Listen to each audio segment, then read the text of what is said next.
Hey geeks, Glenn Kessler here from Maryland. When I'm not researching whether to buy DVC for 7 years, or taking my kids on their 5-year-old father-son trip, how many kids do I have?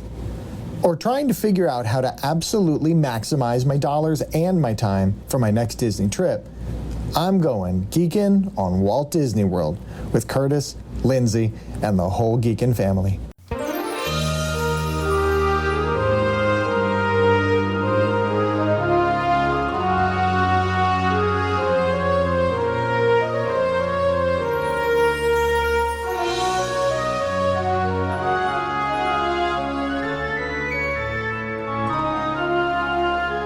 Hey Disney World geeks, Curtis Stone here, and welcome to episode 396 of the Geekin on Walt Disney World podcast. This week, an old friend of yours and mine, Kevin Curtis Allen, joins me to review his love of Disney World and our Geekin family. We're celebrating 7 years of creating this podcast, and he's got a big announcement too. I've got a big announcement. I'll share that with you when I get together with Mama and Auntie Judy for the Traveling Tiaras. And yeah, I've been having fun chatting with Disney World fans like Kevin and a bunch of other Disney World geeks for over 7 years. I started the podcast with my daughter, Lindsay. We started talking about our Disney World trips, and then we brought on our Disney geeks like you to tell their trip stories. Our listeners are so positive, caring, and generous, and we encourage a family atmosphere here on the podcast. Before too long, they were calling me the Podfather, and I continue to bring on the listeners just like you to tell your Disney World stories. We'd love for you to join our Geekin family. We've got an amazing private discussion group on Facebook. Search for Geekin on WDW Family. Look for the group. I know there's a page out there too, but look for the family group. You can ask questions, share your trip pictures, and engage with one of the best Disney groups and geeks for Disney out there on the internet. We're independent Disney authorized travel agents with a platinum agency called Fairy Tale Concierge. And whether you're new to Disney World or you know this podcast and you'd love to work with Mama and Auntie Judy, we'd love to be your travel guides. We can help you book your room and your dining reservations. One of these days, hopefully fast passes too. And many of our listeners enjoy booking with Mama and Auntie Judy. They just email them, travelingtiaras@gmail.com. And that'll get the ball rolling and get you ready for an awesome trip to Disney World. And now it's time. It's that time of the week where we bring on our Traveling Tiaras. We're going to do some talking with those Traveling Tiaras.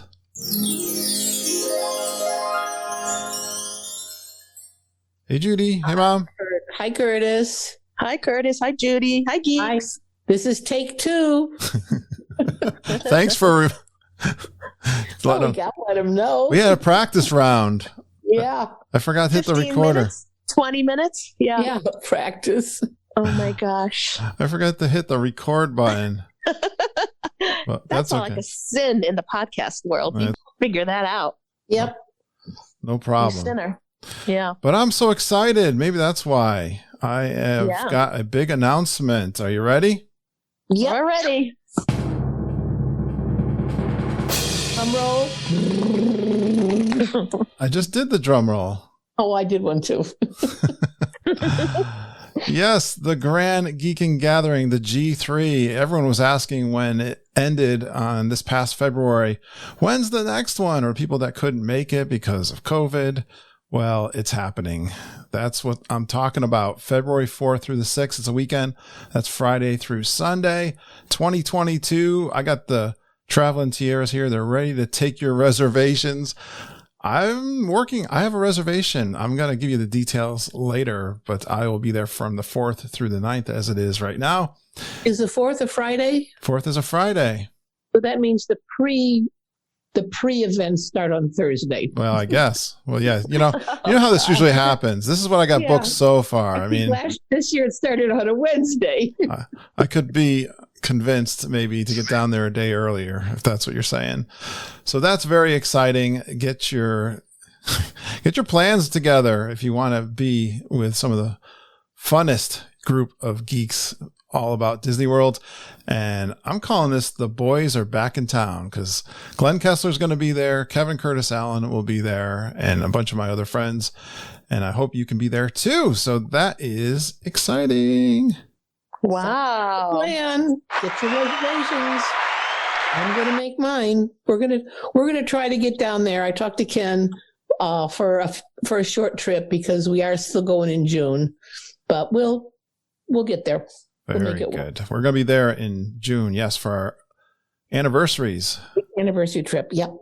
Also, but this makes this fun for other geeks to come down and have fun with us. And then we're going to take a look here at another big announcement from Disney and the cruise line. Mama, you were watching the video and the release party. What were they calling it? Oh, yeah. Disney Parks blog did a beautiful presentation for the new Disney Wish, which will be sailing next summer. It's on Disney Parks blog if you want to go see it. It is a gorgeous ship. It is themed after Cinderella, has lots of beautiful touches. It's just absolutely going to be gorgeous. And it's too bad Mama doesn't sail or go on the water. I would love to go if the ship was in port or docked or whatever they call it, and just go on and tour the ship and, you know, hang around and look at it and have a couple of drinks or something like that would be fabulous.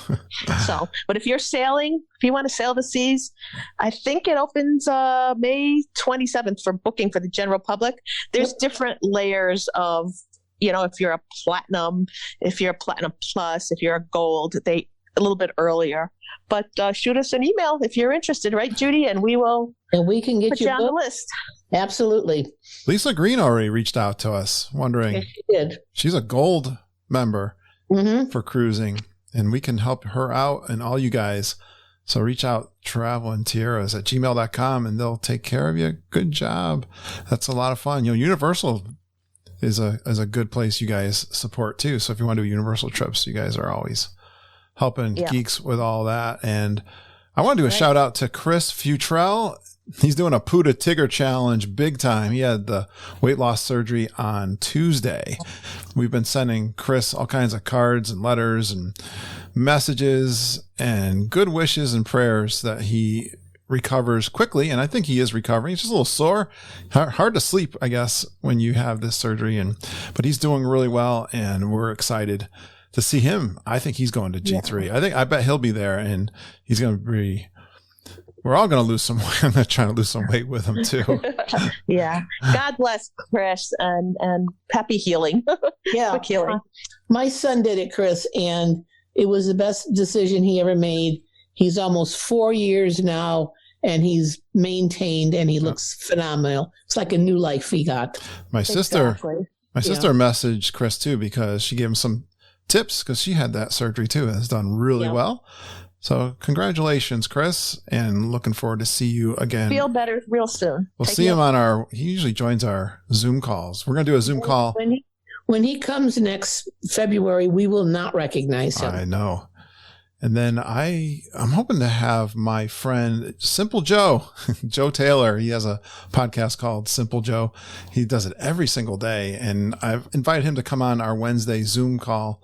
This week, we're going to do the top 10 restaurants at Disney World based on some poll. I gave him a website. Unofficial Guide is the one I think I'm going to use. And we'll debate and talk about those restaurants and have some fun Sounds like fun. with Joe. Yeah, He's a great Geekin thing. Great That's friend of about mine food. and podcaster. Yeah. Speaking of food, well, first of all, before I get into my new private Facebook geeks that have joined, you got a shout out, I believe. I do. A shout out to Kate Marrow, who contacted the Travel Tiaras for a quote for a Disney trip. She's a new listener to the podcast, and she loves it. And even though she's been to Disney, she said that she's learning something every time she listens to the podcast. So thanks for reaching out, Kate, and welcome. Hi, Kate. I love hearing that. I love hearing when you guys book with Mom and Judy. And thanks for that. Was a really nice comment to say she knows a lot about Disney World, but she still finds and learns things on the podcast. That's so I do too. Yeah, we all do. We all do. The geeks. Every trip, right? Every trip is a new experience. We got You learn geeks a in the little bit parks. here and there. They're in the parks every single week. That's one fun thing about our private Facebook group. You'll see, we're seeing lots of geek meetups happening right as we speak. And I've got a new listener, Kate Cassidy, also.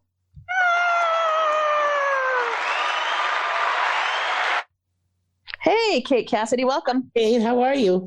Welcome to the Geeks. Yes, welcome. And she's, our geeks are always asking about food. So I thought we've probably done this before, but we're going to do it again. Our favorite in-park dining she's asking about. And Mom, what's your favorite in Magic Kingdom? Easy peasy. Crystal Palace. I knew you were going to say that. Judy, what do you think? Same thing, Crystal Palace, especially their new menu. I know I love buffets. They have a fantastic buffet. I know the characters aren't there, or are they there, Judy? You were there recently. No, they weren't there, but their new menu is family style, and I really liked it. Outstanding. Nice. I've always liked their food too. That's a good. It's the COVID menu. Oh my gosh, it's the COVID menu. But you don't know what they're going to do after. Maybe they'll keep it. I've heard nothing but great things about it. I know. So I hope they keep it. I really do. I love World Showcase and Epcot. They've got some great restaurants. It's tough for me over there. There's some good ones. What do you guys think? Yeah. Mom, what's your favorite over there? Oh, easy. Garden Grill. Everybody says that. I have to agree with that. Garden Grill all the way. So many people. Good for breakfast. Oh my gosh. If you're into the cinnamon buns, which is, one of our obsessions for Disney World. Yeah. That pan, that iron pan that comes out with the cinnamon rolls, and Curtis stole the middle one. I remember that. That was my job. And their dinners are fantastic, and the vibe, the scenery. They're not doing the breakfast right now, though, because the park only opens at 11. Yeah, so COVID. Yeah. Hopefully, it'll get back to breakfast. It's so sad. Hopefully, it's sad. Yeah. Yes, definitely. Steal the middle cinnamon bun when it comes back. That is a famous one. You got to have a fast fork for that. These guys take me there all the time. I always tease them when they want to go there, but it is really good family style food. They keep bringing you all that yummy comfort food. And I got to tell you, I love Beer Garden too, though. That's another one of my favorites. We had a good time there in our last G3. Some good ones. Don't forget, a little off the beaten track, right? The Tokyo Dining. Right. We had a good meal at Tokyo Dining. I couldn't believe we had never been there. And I don't know who suggested. Someone was talking about it, probably on the podcast. And we're like, boy, Uncle Ken, Grumpy Ken loved that.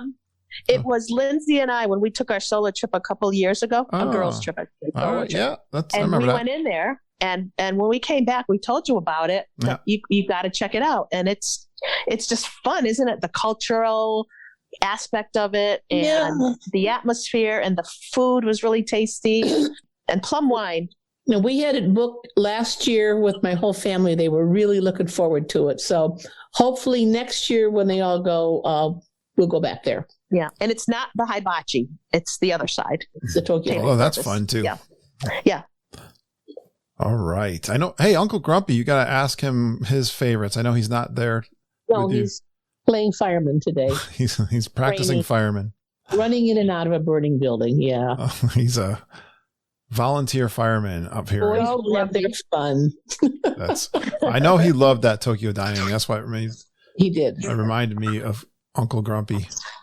Yeah. And it started his addiction to plum wine, which we had last night at his house. Yeah, we had some. We had Kiko Man. Kiko Man. Kiko Man, yeah. I only know them for their soy sauce. People. It was really good. Plum wine was really good. I liked it a lot. Okay. Yeah. They got a couple other parks at Disney World. One is called Hollywood Studios, and their food has been, I'm really proud of what they've been doing with the food, especially the quick serve. But how about some sit downs? What's your favorite sit down over there, Mama? It has to be Yak and Yeti, I would think. Well, you're in the wrong park. You said Animal Kingdom, didn't you? Hollywood Studios. Okay. Hollywood You're ahead of me. I was on the wrong bus. Yeah, get on the right bus here, Mom. I'm on the right bus. We're in Hollywood Studios. I'm on the way to Hollywood Studios. Speaking of wrong bus, there's another. Oh, you got to hear this. You need to listen to the Disney Crush podcast and Rachel Miller's story about the bus that was supposed to go to Animal Kingdom, but took the entire busload to the Magic Kingdom instead. Oh, you need to listen to her tell it. It's yeah, I haven't heard that. Okay, outstanding. Right. Our sister podcast, the Disney Crush. It is so funny. Tony Ann and Dave. All right. Yep. Oh yeah, Dave. I just want to give him a shout out for his crazy alligator hunting or yes. spying. Yeah, he did a live this week where he was at work at someone's house, and out in the back is a canal. And he's walking right up to a gator, popping its little head out of the canal. I can't even, Dave. And I sat there watching the whole thing. Oh my gosh, Florida. All right, Hollywood Studios, come on. I want to know what your favorite dining. Okay, my favorite dining at Hollywood Studios. Yeah. It's a tie between sci-fi and 50s primetime, right. And absolutely Brown Derby for signature. That's 3, but yeah. Well, I'm gonna say it. Is that all of them? That's everything except for the buffet. It's pricey, I mean, it's got its price. So if you want to drop the money, Judy, what's your favorite? It's definitely 50s prime time. Sci-fi is okay. Sci-fi is fun. It's unique. I like the drive-in. But I like the food at 50s prime time. Yeah, 50s. It's really good. What's my favorite one there, Judy? Where probably that place where you get the beer and the pretzels. No, the 50s prime time. What's my favorite meal there? The pot roast, probably. Yeah, I like pot roast at Disney World. And the peanut butter and jelly shake, too. Peanut butter and jelly shake. Absolutely. Yeah. That's a cool, unique place also. Definitely good one there. Now let's go to Animal Kingdom, Mama. Now, we already know what your favorite is there. Yep. Yak and Yeti. It's Yak and Yeti. What's yours? And my favorite quick serve is the Restaurantosaurus. Why do you Restaurantosaurus? What do they have there? It's basically you get everything from burgers to chicken nuggets to maybe a chicken sandwich or something, and the theming is really unique. It's like a kind of like a cross between a Jungle Cruise and a dinosaur expedition theming. It's fun. I like it. The only place I like to get a burger is Geyser Point, but that's me. When I'm in the parks, I like to do something unique. Judy, what's your favorite in Animal Kingdom? Well, my favorite quick service would be Satuli Canteen, their beef bowl with the noodles, and that's really good. But my other favorite would have to be Yak and Yeti. Yeah, they got a lot of cool stuff. Favorite thing there is the fried wontons for dessert. Those are just, you could just go in and eat that for dinner. You don't need any other food, just the fried wontons with the cream cheese and the ice cream and the vanilla pudding. Yeah, it's so good. Another Geekin just favorite. Roll you right out of there when you're done. Yep. I love barbecue. I would go with that Flame Tree barbecue any day. Some ribs, I'm all set. That's a good one. They stuff you with ribs over there. That's a good one. They do. I like that Satuli Canteen too. All right, let's say hi to Lori. Now wait till the crowd, guys. Lori Zylstra. Hi, Lori. Hi, Lori. She's got a great question that Mom and I definitely experienced this early on in our trips with our kids down to Disney World. This back in the early 2000s, there were not a lot of resorts that could handle a family of 5. So I want to know, guys, what do you recommend if you've got a family of 5? What resorts would you go? Well, I'd start with Art of Animation Suites. Yeah, okay. For that, that's value. That's value, but it's got the Skyliner, and it's got a bedroom with an ensuite shower with a king-size bed, and then it's got a living room that has a pull-out sofa that can sleep 2, and it also has the pull-down bed, which is the same that they have now in Pop Century. And it also has another bathroom, full bathroom, and it's got a kitchenette with a microwave and a refrigerator. So you could easily get 5 people in there. Excellent choice. That would be a good one. Do you have something, Mom? Yeah. I know when the All-Stars open up again, they have family suites also.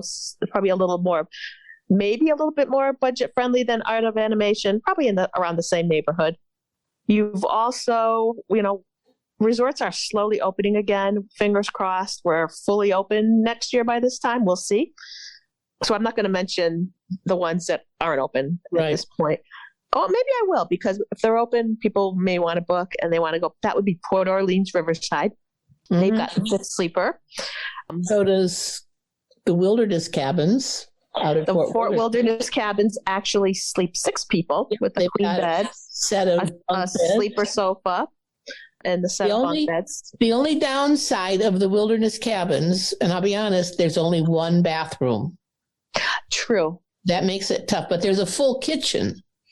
There's a full And- kitchen. And you can barbecue outside, you can there's a grill and you can bring your own food. So there's a full kitchen, but there is only one bathroom, and that was the problem. That's hard for 6 people, Yeah. right?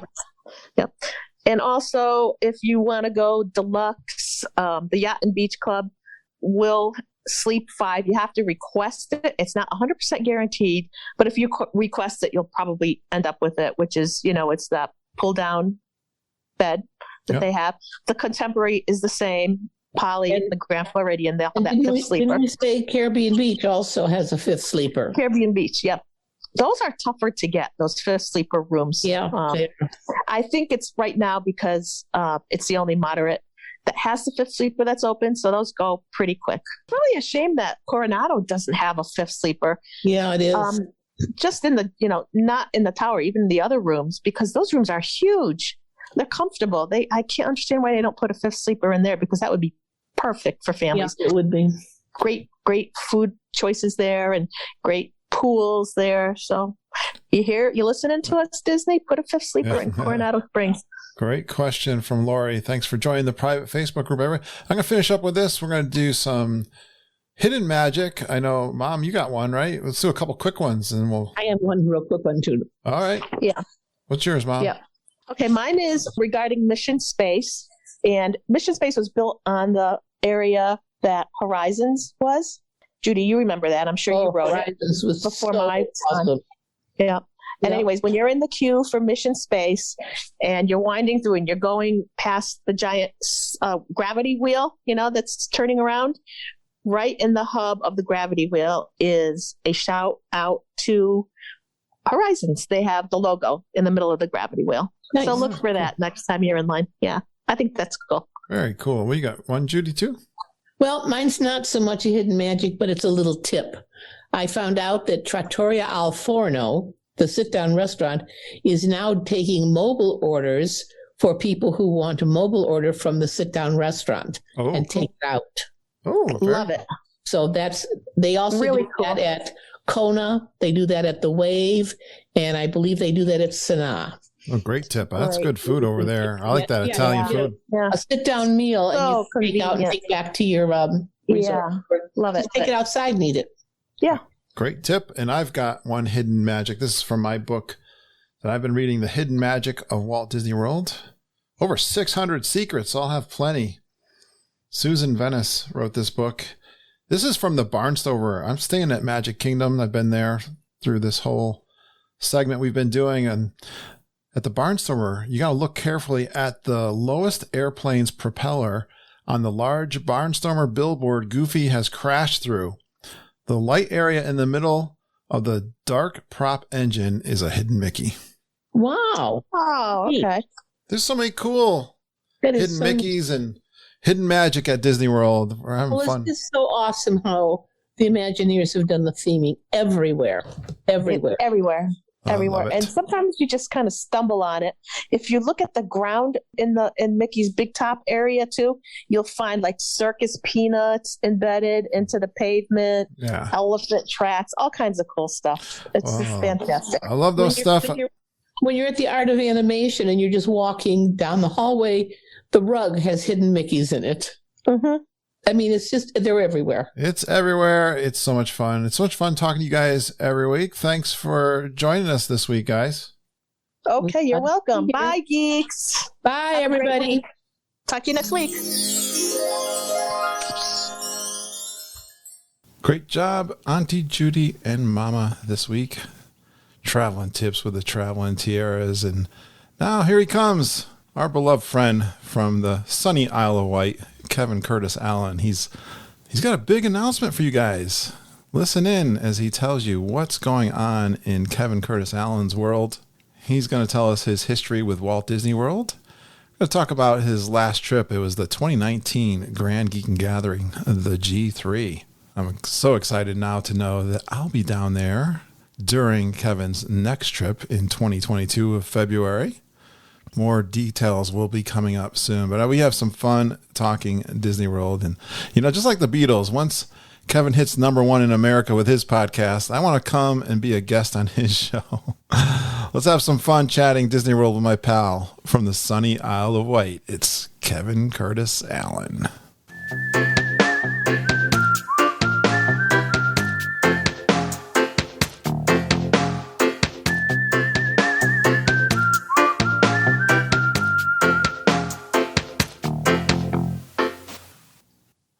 All right, let's go. Well, it's Good Friday. It's good because I got the day off from work. It's a spiritual weekend or full week. What is that called? It's Holy Week. But I've got the day off from work and I'm celebrating the birth of the podcast, which was 7 years ago. So I thought I'd bring on some of my friends that have been around for a long time. And this guy here is one of my favorites, although he doesn't believe it. He's one of my first real super fans, listener of the podcast, even though he teases me all the time with his t-shirts and listening of other podcasts. Our Geekin family nursed him back to health after his tragic fall, slipping on dog poop while jogging, and broke his leg in several places. He's been my exotic friend from the Isle of Wight since the early days of the podcast, often taking me on long walks along the beach while others have ignored me. And as John Mellencamp once sang, everyone was looking, but I found you first. Please welcome my good friend and brother, Kevin Curtis Allen, to the Geekin podcast. Hi, geeks. Yeah. You got to hear the crowd. It's been a journey. Did you hear the crowd cheering for you, Kevin? Yeah, I heard the crowd cheering. All right. Kevin, it's good to talk with you here on the anniversary and birthday of the podcast. Yeah, can you believe it? 7 years? Oh, can you believe it, right? You've been around since early on. When did you start listening to this? I started listening around Christmas of, would have been 2014, would it have been? Just coming up to your first anniversary in the March, April. I contacted you in the February saying, did you want to speak to somebody from the UK? And I think you've regretted that ever since. Not at all, my friend. It's been a wonderful journey hanging out with you and getting to meet you in person. And we're going to talk about some of those things, find out what is this love of Disney World, especially for someone who has a difficult time getting there, for sure, over the time that we've been friends. But you've got some great memories. You study it quite closely. We've got a surprise for the audience today, too, don't we? Well, yeah, a little surprise, I suppose. Let's talk about your history with Disney World first, Kevin. Let's get everyone caught up. Let's get the short version. Oh, is there? Yeah, the abridged version. Right, okay. Basically, we honeymooned in Orlando on International Drive in '94. So that was our first Disney World trip. Off-site, we stayed for 3 weeks on iDrive in a Best Western, which at the time, me and Deborah thought was fantastic. You know, we hired this is great. Yeah. I mean, Best Western. This is awesome. And the weather's good. There's palm trees. There's a pool. Yeah. There's a Clean. nice big foyer. And the swimming pool was good. We actually had a room that had a swimming pool view. We were on the second floor of this motel. It was brilliant. Yeah. I'm joking because it reminds me of my first time down at what they call the downtown Disney hotels. And I was like, oh my gosh, this place is huge. Look at all the traffic and the palm trees and the people and the warmth in January. And then my next trip was, well, a couple of trips after that was to the Polynesian. like what a dope I was. Spoiled. Yeah. Yeah. So then, life happens, doesn't it? You know, Yeah. We were married and a couple of house sales later and some moves and 2 children later, some ups and downs there, like life happens. Then in 2007, after my father had passed away, I decided it was about time we got back, took the boys. Yeah. So the boys were fairly young when they first come. They were 5 and 9. So from the UK, that's fairly young because you've got a 9.5 hour flight. Yeah. Out there. I mean, we're coming. I know this people are sick of hearing this. I come from the Isle of Wight, so I'm taking a ferry for an hour. Then it's a couple of hours up to the airport. And then it's a 9.5 hour flight. So the first time we did it, I drove my own car up to the airport. We flew 9.5 hours, picked up a car, drove to off-site hotel, which was just off I-Drive. So I was up like nearly 30 hours. It was crazy. I'll never do that again. Oh my gosh! But that was it. I mean, we took the boys we spent 3 weeks in a hotel, like a motel there. It wasn't the best hotel in the world. We decided that we'd come back a couple of years later. So 2009, this is. Deborah's expectations of a hotel was a little higher, so we stayed at the Rosen Plaza on International Drive, which was a really nice hotel. I've looked at it recently price-wise, and it's still reasonably priced for what I think they're rated at a 4-star hotel. It was full of American airmen when we were there. They were having a conference down there, and it was all ma'am this and ma'am that, and they held the door open for my wife, and and I was like, oh, and but by the way, that was another 3-week holiday. They do shuttle buses from there, but it's still a fair old step. I didn't hire a car that time. We used a private driver. Yeah. And then 2012, we booked to come, and we found free dining at Port Orleans Riverside. So get this, people, I had 3 weeks on free dining. When we left, we had 33 meals left on our exit day, and a load of snack credits. So, I mean, obviously the boys were getting full meals, and they were sharing even at that age meals, and we were all a little once or twice a couple of days. We had the bit of old stomach bug, So we had all these meals left. Absolutely crazy, but it was so. That was sport me, and I did say that this is one of my strap lines to Kurt. It was the worst decision I ever made, financially. Anyway, yeah. Once you've stayed on Disney property, how can you go back? It's addicting. Yes. Yeah, and of course it's. So we went in 2012, and I looked at the sort of price. I think it was double what we'd paid in the first time to come with the boys, and the price was going up and up. Yeah. Then, from there, from the jump from 2012 to 2019 was purely that, unfortunately, my mother was ill for a lot of that time when we were caring for her. So she passed away in 2017. Mm-hmm. And so, the responsibility of caring for her had landed on Deborah quite a bit. So I decided that we'd go back to Orlando for our wedding anniversary, which was our 25th in 2019. And then I kept on hearing about this weird thing called DVC. Yeah. And they got mentions on the podcast occasionally. And there's one or two members of the Geekin community that seem to be experts in this particular field. And they sort of persuaded me. I don't know that I needed much persuading. Yeah. And I purchased resale DVC in 2017. I bought at Saratoga Springs. I have 160 points. The price I paid for it, now looking at it, wow, it was a bargain. Oh, yeah. What's the difference now, Kevin, in the price? You're looking a contract with my size about $105, and I paid $85. Nice. Well, yeah, that's good. One of the selling points of DVC, it's held its value or gone up. Even during the pandemic, that's where you're at, right? Yeah, I mean, during the pandemic, I was thinking to myself, yeah, it's going to crash. Could the side effects of this pandemic mean that the prices go through the floor? And, maybe I could add a few more points. But no, it's almost opposite. It's gone up.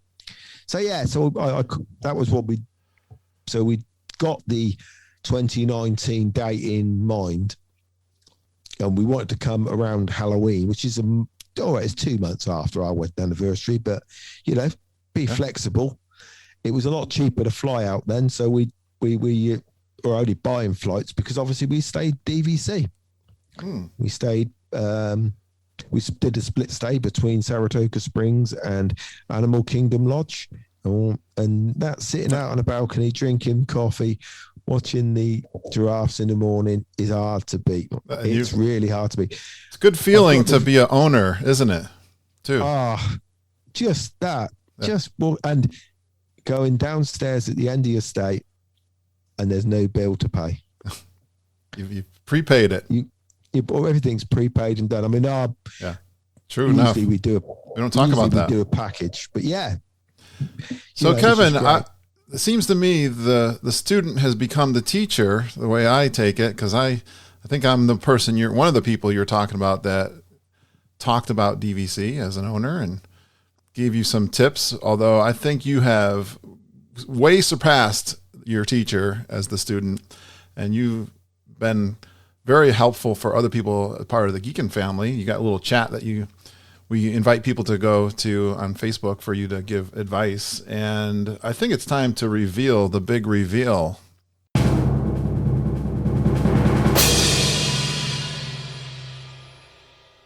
Okay, well, the big reveal is not so big, but let's reveal it anyway.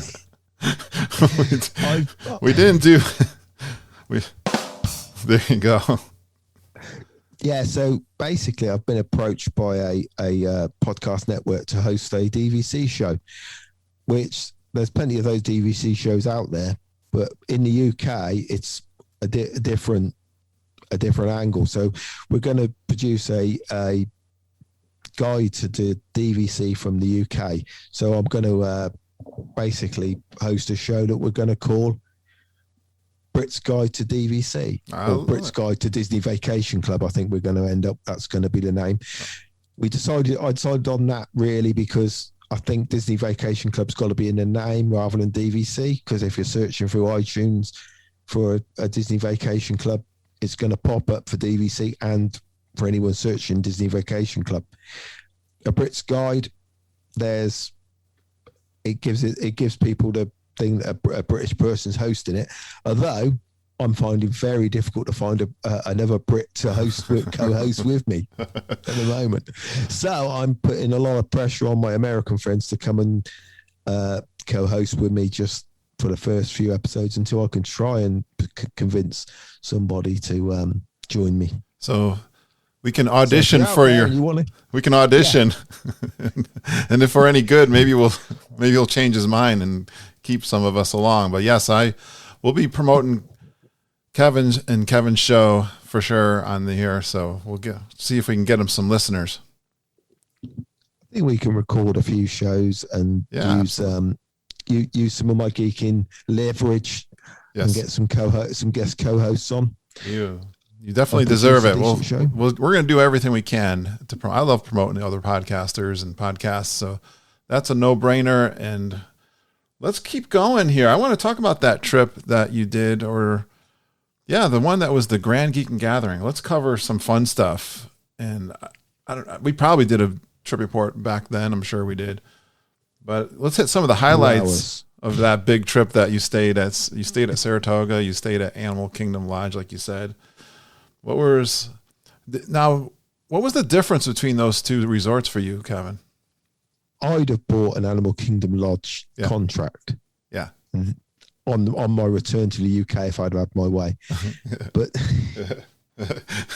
if you didn't risk divorce again. Yeah, because what we didn't reveal then was I bought the DVC contract without telling my wife. So I spent around $15,000 and she had no idea what was going on. And then I think you broadcasted it live on Facebook, the reveal or something. I did. She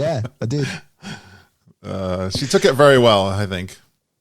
Yeah. I mean, I'll be honest with you. I'm team Animal Kingdom Lodge. Yeah. She's team Saratoga. I thought so. What did she like about Saratoga?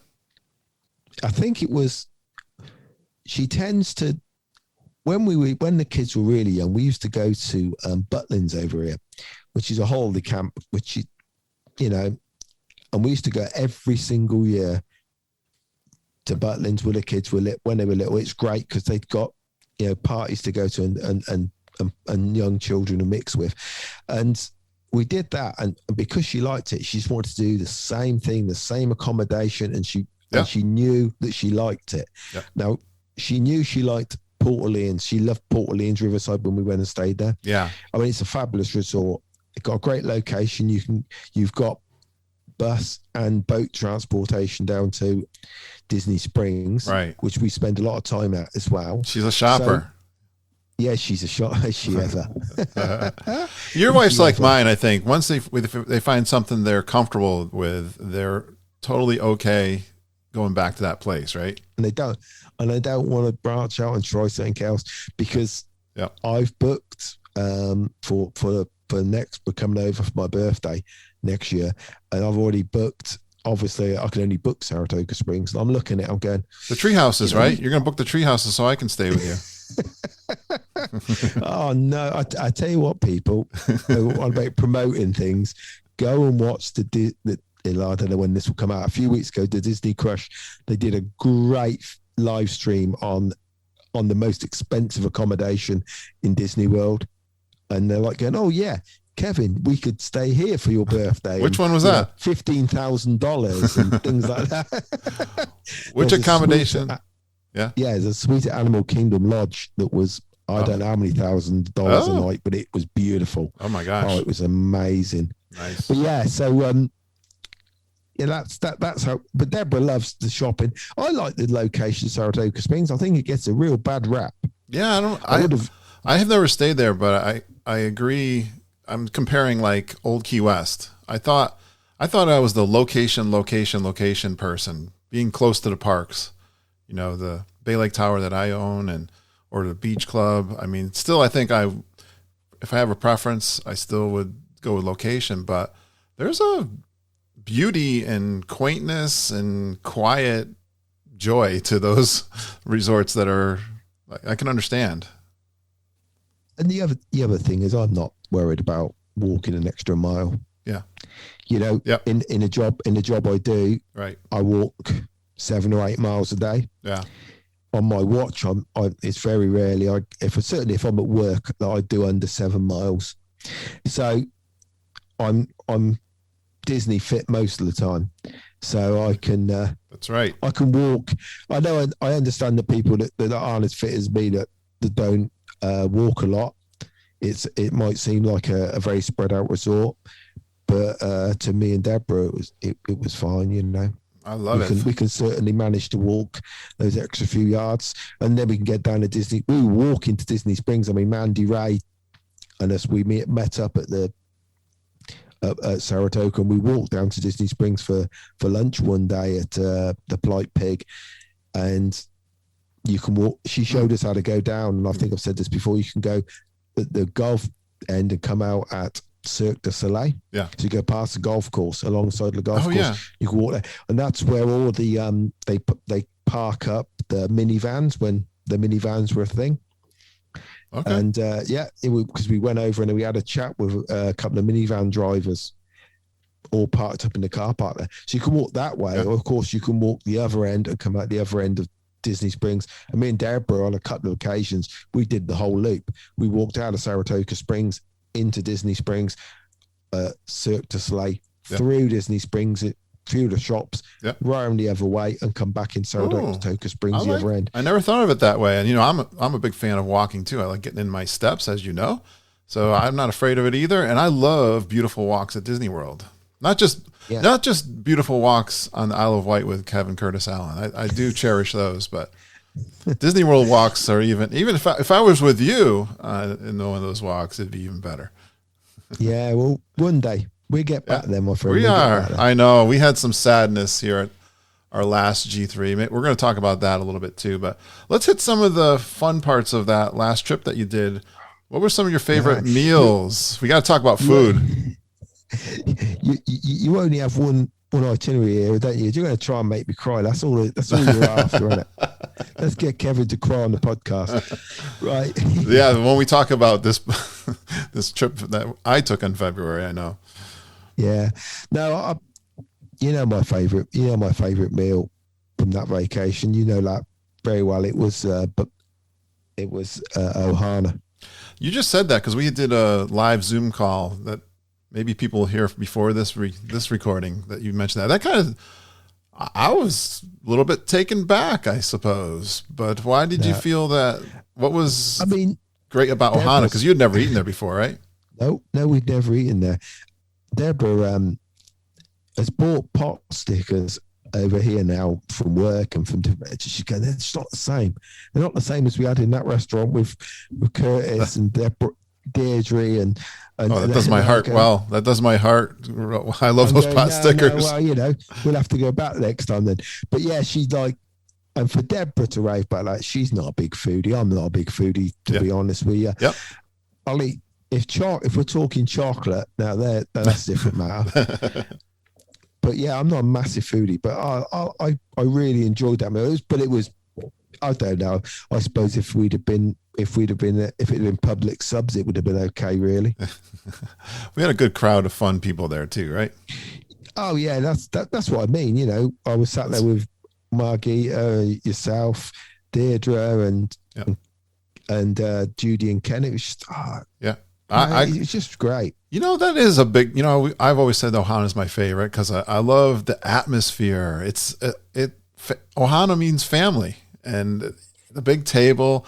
The wait staff there is always fun, and I love it when meat is coming on a skewer to me, and I'm dipping it in sauces and the bread. Right? I know you're a big fan of bread. Did you have any of that Hawaiian bread?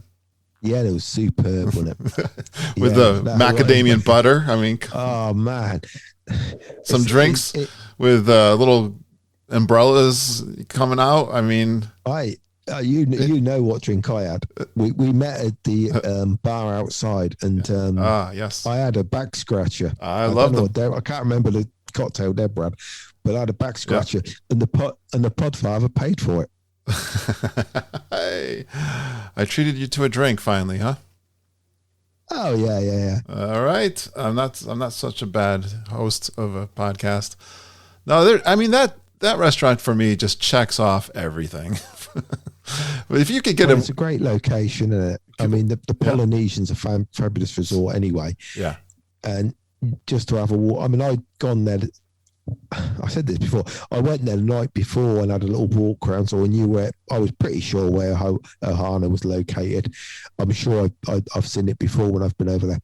So I just wanted to make sure I had a walk around. Yeah. I bought a drink in their quick service restaurant there, Captain Cook's, and I think I bought I think it was there. I bought my DVC shirt. Oh, okay. Excellent. So, did you get the Mickey? What DVC shirt did you? You mean like a nice with the collar? Button down. Oh, I've never gotten one of those. Yeah, you had a nice one. It's got like little stamps, like a travel. Yeah, like you would put on a bag. What it is it's all the resorts. Yeah, so it's the icon of each resort. Yes. So like they've all got little icons, haven't they? So it's every single icon of every single resort that's DVC. I like that one. So that looked good. I mean, it's the closest thing I'll wear to a Hawaiian shirt. It works for me. I don't. I'm not that sort of tourist. So, what did you think of the meals at the Saratoga Springs? I know you and I shared a very fabulous, and then you bought. Speaking of all the snack credits, I love it that you don't eat all your food because I get to share. Yeah, well, we didn't do too bad this time. I think we had. I think you only had a couple left. When you treated me to lunch, you were on your way out the door, and you only had a few left. But we barely used any snack credits. Oh, you still had. We hoarded all the snack credits. Oh, there was a strategy there. Oh man, she loves the sweet. In she goes to Goofy's. What's it called? Magic Kingdom. Yeah, in Goofy's candy store in Disney Springs. Yeah, I can't think what it's called. I think that's right. Goofy's. Yeah. Well, she'd go in there and she'd buy the packets of sweets. I was going, nice. You know what, like $2.99, $3, something like that. You mean you lost money on your meal plan, huh? Yeah, well, that's the thing, and I'm trying to talk her because obviously we don't think there's going to be a meal plan next time we come. Yeah. And she's going, oh, I don't like that idea, not having the meal plan. I'm saying, well, to be honest with you, we'll come out ahead because there's 4 of us coming. Yeah, let's take I'll make a prediction. I think it'll be back by the time next February. Yeah, quite possibly. I think we'll be. But yeah, so yeah, I enjoyed that. It was a lobster roll we had there. We did. Yes, you like the? You don't? Do you get lobster rolls on the Isle of Wight? Do you know I've not? I went in our fish and chip shop down on the coast where I take you down to Shanklin for my birthday, and actually for Deborah's birthday. That's what we did because we're still in a situation where nothing's open. The only thing that's open is takeout food. Yeah. So we got a takeout fish and chip shop. We got a couple in Newport, but we have a ride out to Shanklin, which is by the sea, on the beachfront there, and we went and got some fish and chips and sat out on a bench. Yeah. And ate our fish and chips, but no, we don't. I mean, you think you can buy lobster and stuff over here? No. While we're there, the Geekin audience wants to know what a proper fish and chips are, as compared to the one that they always talk about. That poor excuse for fish and chips. People, Yorkshire fish and chips. The Americans love that. They love that fish and chips at the UK pavilion. Yorkshire. It's Yorkshire, not Shire. Like Hampshire. So what's a proper fish and chips? Right. To make it. A proper fish and chips is a full fillet of cod. Yeah. In beer batter. A big one. So beer batter. And then dropped in and fried. But it has to be a full fillet of fish. Not this little tiny minced up fish that you get normally. Like a fillet of fish from Big Mac. from McDonald's. Yeah. No. Gotcha. And then that should be on top of a. Did you see the chunky chips? Oh yeah, they get like big steak fries, right? Yeah, none of these French fry business. Yeah. If you give me French fries, you'll wear them. Oh, okay. Because I don't want French fries with my fish. Okay, what are they called? The chips. Chips, yeah. We just call them chips, but like fat they'd be ones. like good chunky steak chips. Gotcha. Properly cooked in hot oil. Yep. Gotcha. Yeah, that's all it needs. Then a couple of good sachets of tartar sauce. Yeah. And salt and vinegar. Salt and malt vinegar. Yes, I like that. Salt and malt vinegar. I learned about that in salt business. None of this fancy pink and what you call it, salt. Salt out of a salt cellar. Wow, I didn't realize this was so technical. Yeah, I've learned the vinegar back at the fairs that we have here in Connecticut. They have the vinegar. That was the first time I tried that. I love vinegar. Did you see was our Rose and Crown meal when we did the fireworks package? Did you see pictures of our?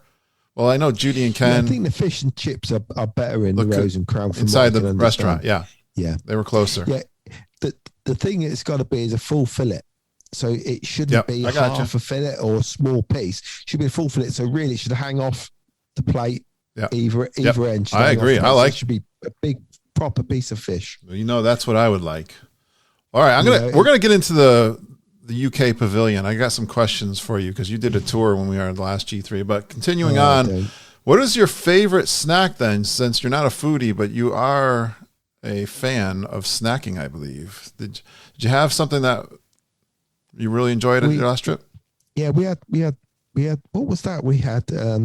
It wasn't pulled pork, but it was cheese curds, and me and you, we both got it at the at the booth in Epcot. And I was only just listening to, I think, one of the live shows where we had it. I can't think what it was called. Oh my gosh, yeah! That we walked by a booth. Then we buy like 2 different. This was snacks. I bought 2 snack. I had 2 snack credits because I knew if I didn't use some of the snack credits, they were all going to go on Goofy's. Was it corned beef? It was corned beef. Yeah, it's corned beef thing, and I got a tin of corned beef down the stairs. You know, for St. Patrick's Day, do you do this? Do you have St. Patrick's Day there in the Isle of Wight? Do you celebrate it at all? We're not in Ireland. We're not Irish. We don't do anything. Why would we do that? I know. We're not Irish. The Irish ran away from the UK. We understand. They came here, so we celebrate it. But we have corned beef. Yeah, that's a corned beef and cabbage and carrots. Mom Margita made some. Ooh, it was so good. But anyways, back to that was the cheese curds, corned beef, and there was something else. There was a meat dish too. I think we bought. Did we buy 2 of those? Filet. Was it a filet? Yeah, I think so. Steak thing, wasn't it? It was so good. You said on the podcast and incorrectly that I had sliders, but I didn't have the sliders. I had a steak thing, and that was good as well. Mm. But I remember that corned beef with those cheese curds and huge. Yeah, that was Food and Wine Festival booth. Yeah, you don't have to go so close to the mic. I think actually you're a little bit close. Yeah, that's right. I just checked the volume button on it. Yep, you're good. Yeah, that's so. Yeah, we really more enjoyed snacks, that, didn't we? Yeah. Yeah. Well, Deborah, I didn't have this, but Deborah and your wife did, and there's a nice photograph of Deborah and Margita sitting down eating an ice cream, and I tried to get some, but you know that look you get from your wife. There is a look, isn't there? The ugly white look or the good look? Oh, they look at you. And there's many. Which one are you talking about? Am I brave? Yeah. Yeah. Yeah. She liked that. What was that cake? It was like a cake. Yeah, it was an ice cream thing with a cake, I think, wasn't it? Like the thing I'm thinking of was like a swirl. Yeah. And that was a lovely photograph of the pair of them sat on a wall there, and I was thinking, no, I dare not. She obviously likes that, and I'll let her have it. I think our wives are similar in that they don't need to be the star of the show. They can be behind the scenes just fine, I guess is the West, I think. But you almost made me cry. I'm thinking about the times that we spent together, Kevin. We had our wives and Judy and Ken. Around. We had just had some good time. We were taking pictures, remember, at Epcot. They had some great photo opportunities there in the Odyssey building. Yeah. I realized how fat I am after seeing those pictures. You've lost weight. But I'm still trying to hold it off. You're doing good, yeah. Anyways, we just had some really good times together, which I'm so glad. You don't know. I mean, you're just my internet friend. But I think we became close friends there in that special G3. Oh man, you don't realize how highly you're ranked in my friendship group. I use the word group loosely. All right, let's keep going. I know you love the attractions and the rides. What's kind of your favorite? Did anything stick out for you? Do you know what? There's one photograph. Can you guess what photograph I'm thinking of? I'm thinking Seven Dwarfs Mine Train. Yeah, you got it. Hey, poor Margita thought I was going to fall out. She's still worried that you might fall out of that photograph. It's on my it's my screensaver on my iPad. I'm hanging out of that thing. My arms are stuck out. Deborah's laughing. You're in stitches behind me. Margita's laughing. Yeah. The whole of the train is full of geeks. Yeah. Just full of geeks. It's on that Saturday morning in Magic Kingdom. It was just unreal. You're making me sad now that we absolutely unreal. We missed this year because of this stupid COVID. But anyways, no. The great unpleasantness. Let's keep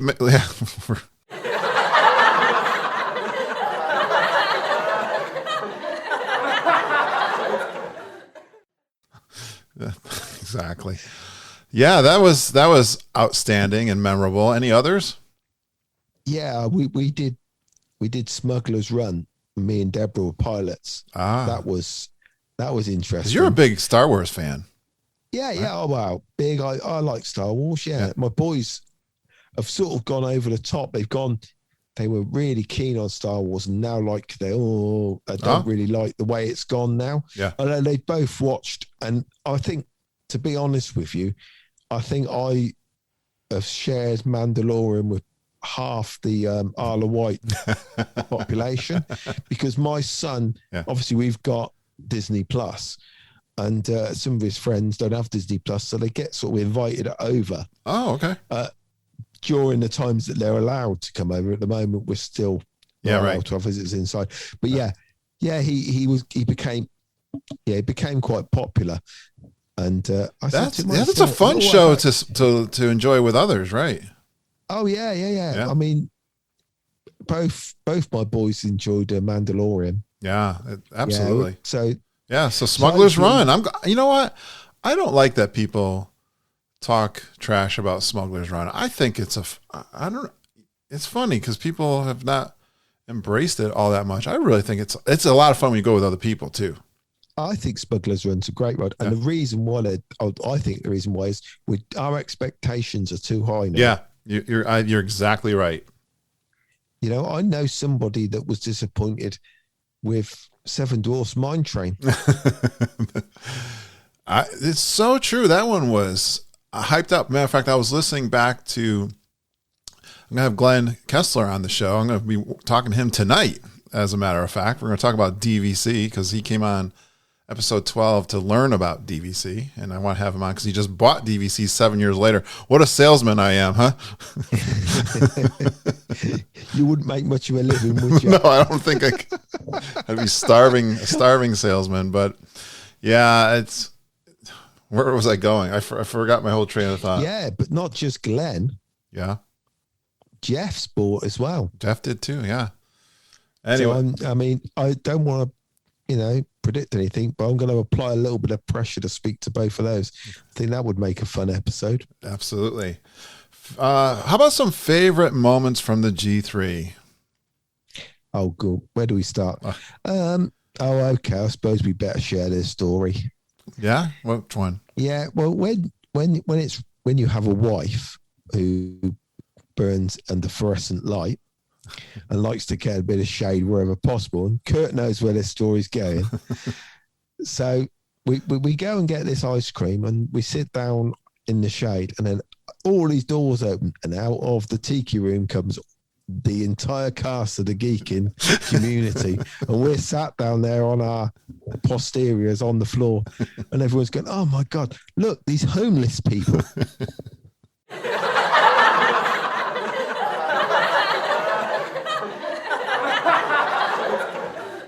What a strange place to sit as the doors are opening from the tiki room. Do you know what? That did not. Yeah. I did not register with me at all. That's the funny part of it. Yeah. Yeah, there were people sat the other side on a little wall, and that was in the blaring sun. Yeah. And I sort of looked round, and then there's another wall, and it's all shaded there. And I said, Deborah, I would go and sit over there on the floor. She said, yeah, okay. So we squat down the floor, we're eating it, and then boom, of course, the tiki room empties through there. And it just had not registered at all. But then if you don't really think about it, a lot of the theming at Disney, it's not like fire doors in your warehouse where I work, where you can see these doors. If you're not looking, it really doesn't register. So that was that was quite a funny. That was during the Kessler run, and of course another reason why I didn't win, because we had to stop and have an ice cream with you. Oh yeah, right. I get blamed for everything. Citrus swirl. Another reason why I came in last place. Nice. Any other cool moments? I think one of the coolest moments was we went to when we first met on the Friday night. Right, so me and Deborah come in to Saratoga to Disney Springs, and we go to Wine Bar George, and we said, "Oh, our friends are upstairs, and our friends are in here. We didn't know you were upstairs, so I think it's a group upstairs." So we go up the stairs and we wander through up the stairs, and I'm sort of looking around for somebody to recognise, and then I see Glenn, I see Kurt, I see Judy. Yeah. I see Wendy. I see all these people I've seen. I mean, I'd met one or two the night before, but and they just see it, and then you just sat there, and you the time just goes just an absolute click. Like 3 hours, I think we were up there. Yeah, we were there like 3 hours. I mean, you're talking about food. Deborah goes on about those macaroni cheese bites. Yeah, you had a nice meal there. I know. She couldn't. Wine Bar George. She was going on about. She still talks about those now, and she buys them from like our store. She'll eat them, and she'll go, "These aren't as good as the ones we had in Disney." But there, I mean, meeting there with again Rob and Katie, and AJ. then of course AJ came later. Yeah, AJ came up later. I started off. This is why I started off loading all my stuff. I haven't said that's where I started. I gave you a bag of stuff, didn't I? Oh, yes. Which you've of every opportunity complained about carrying across Disney Springs. Every opportunity. It's not a complaint so much. First of all, it was an amazingly long walk out of there. And then a wait in the bus holding all this. I had like literally 50 pounds. I should have brought a backpack. It would have been easier than carrying it in a Disney bag. Of all my English chocolates. Yes, I know I shouldn't be complaining because I did walk away. I had things to give to Mom because she wasn't there. And I think Judy had a pack mule tool too to bring stuff. I think there was a large bar of fruit and nut. Fruit and nut. Oh, I love those. And I think it even had Cadbury's fruit and nut. I think it even had Margita written on it. I eat those like I can't. In one sitting. That's why it had Margita written on it. Well, I'm going to do the other fun thing because one of the things you did at G3 that was somewhat planned.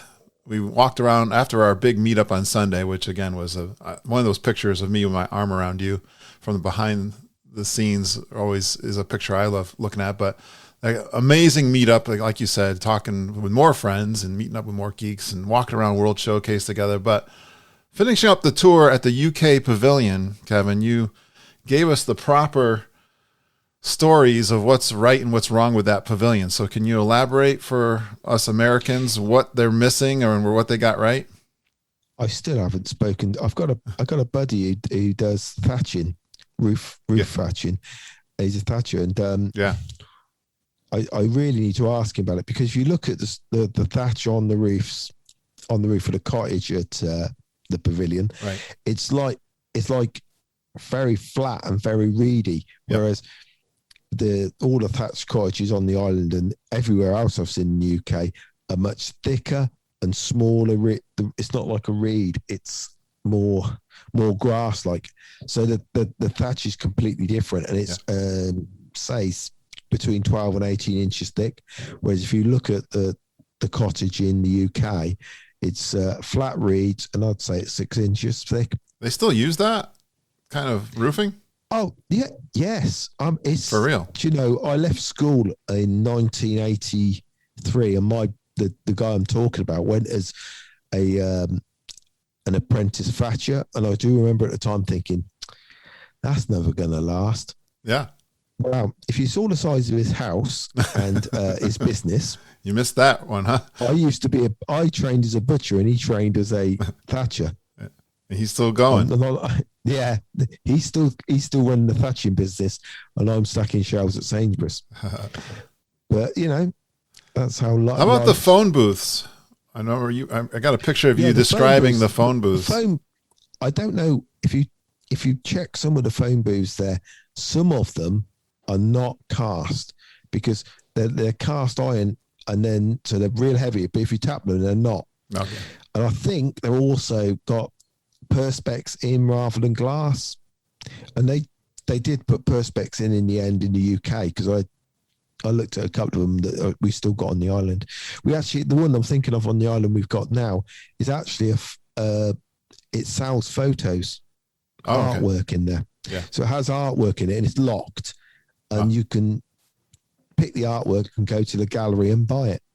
But what's a perspex? What do you mean by perspex? Perspex, plastic, like they've all got up for screens now. Yeah. In all the stores, that's perspex. That's plastic. Plastic. All right. It's like aluminium or aluminium, as you pronounce it. What else was different? The post boxes are pretty much exactly right. I mean, when I came back from the G3, I went up the road a few days later and took a photograph of of the post box, and it would have the 2 pickup and delivery times on it. And I think it did have them listed in there. So I think you can actually post, if you buy a stamp, you can post from there. And the Rose and Crown, which is one of my favorite aspects of the pavilion, how representative is that of an English pub? The building, I mean, as I said at the time, the building's very similar to a lot of pubs here on the Isle of Wight and up where I lived in the UK. So they've got the building spot on. It's all wooden floor in there, and so it's fairly close. But I don't understand the situation with the yards of ale, because we don't really promote that in the UK anymore. And I have seen a yard of ale for years. Also, I think I spoke to Rob yesterday or the other day, and he was at the Rose and Crown. Yeah. And he said he had a pint of Boddington's. Well, Boddington's is a beer that's fairly popular in the UK, but it's Bass Ale was being served there. Yeah. I can't ever say I've drunk Bass Ale in the UK. Yeah, that's maybe an English or American thing, because I love Bass Ale.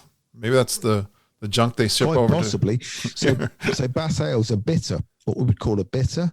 Well, yeah, what's a bitter? A bitter, it's a bitter. I don't know how else it's a dark beer.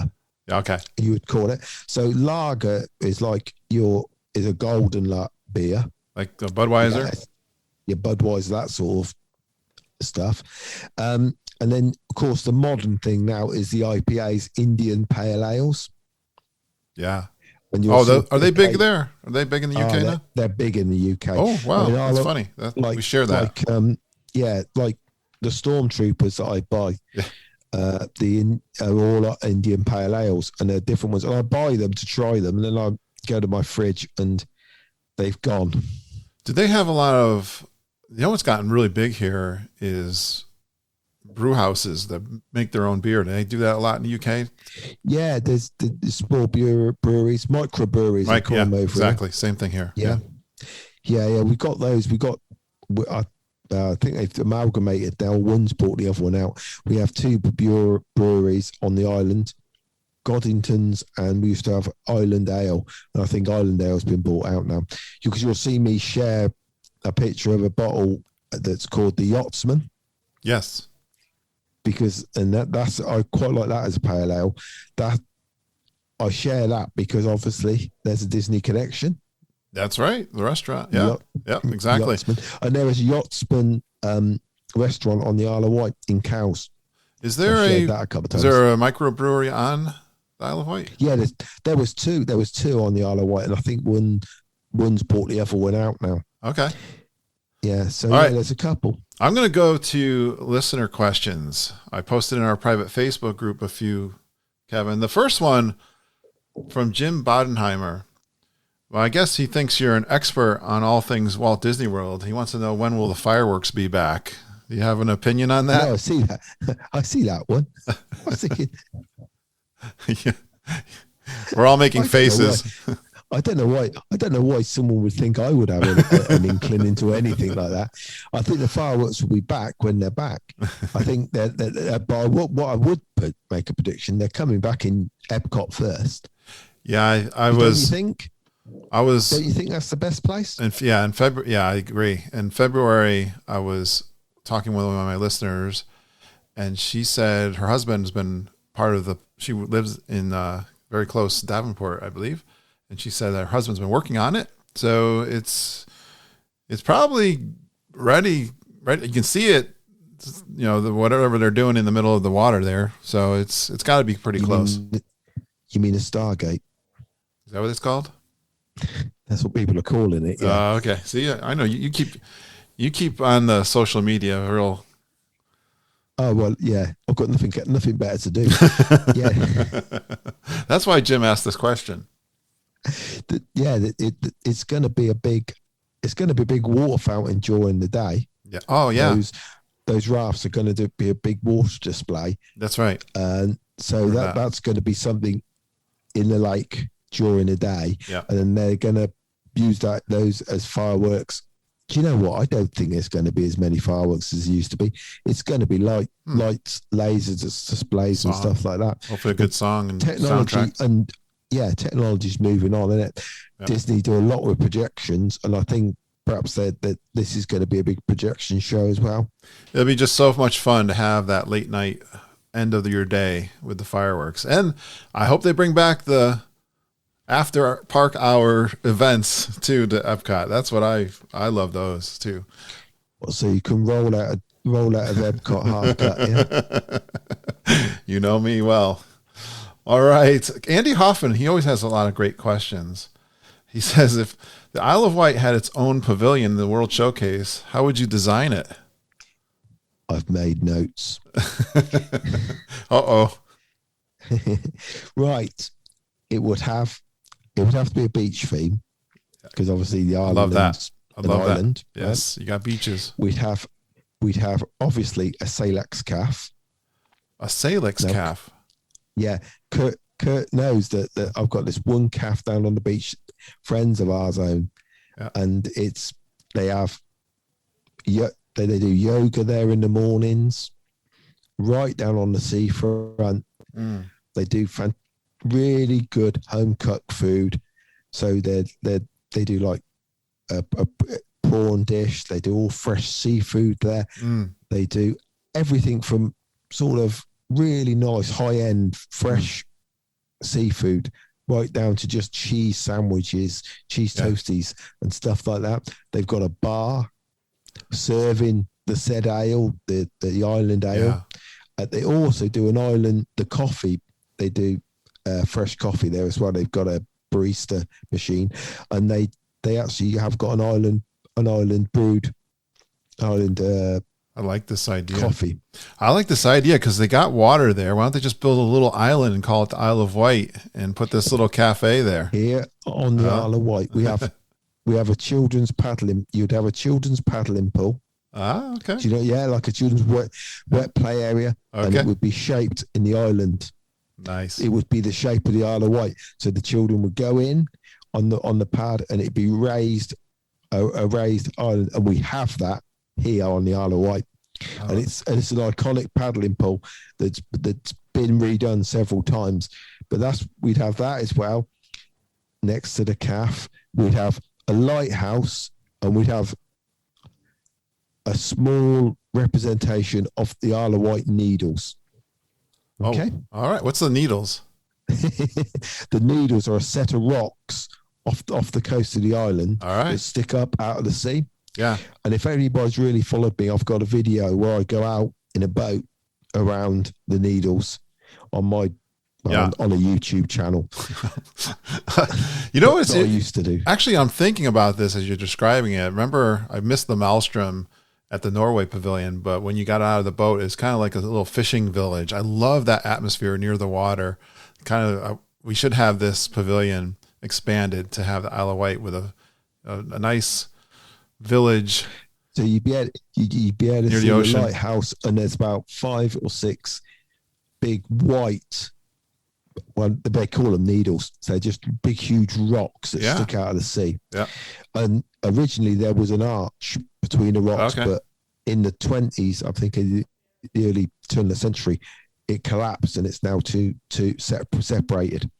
So yeah, we'd have to have representation of the needles. I mean, you've probably heard of the White Cliffs of Dover. Yes. Yeah, but it's the same chalk, same stone. What kind of stone is that? White.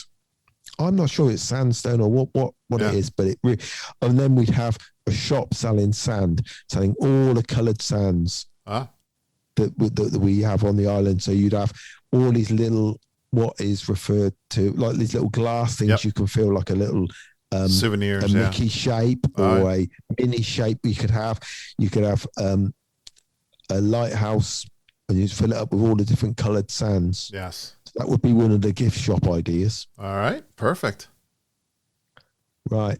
So we'd have a ride in there where you go out on a boat, but it'd be like a soaring ride, but rather than being on a hang glider, you'd be in a boat, and the boat would go up and down as you go around the needles.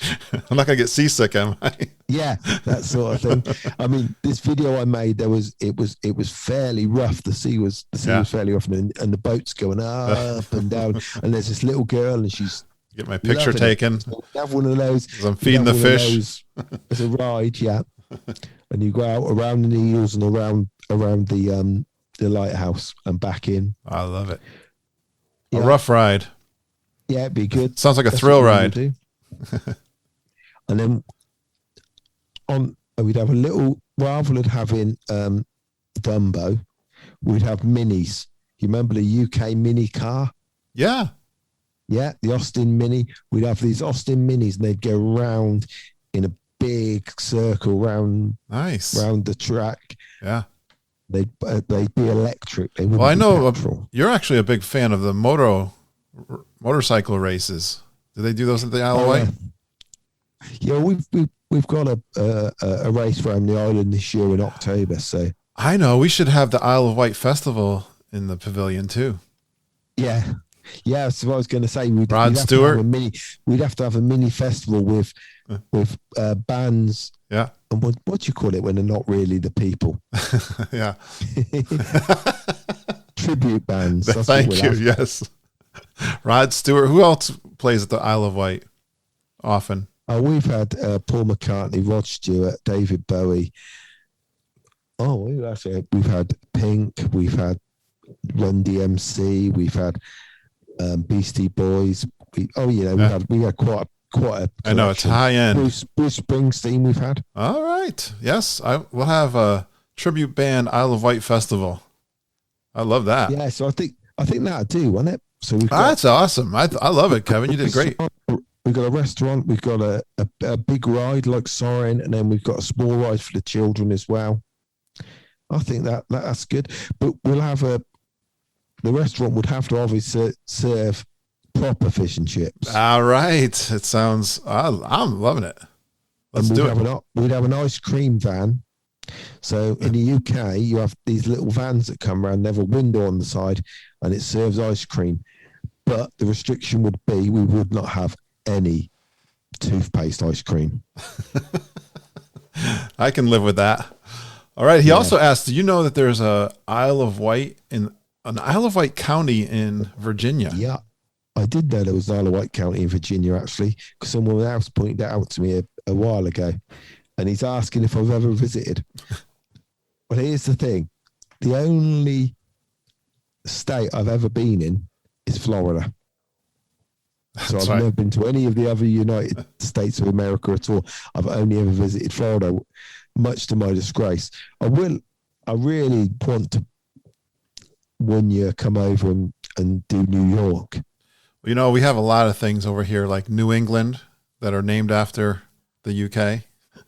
It really makes me laugh when you talk about where does Judy live?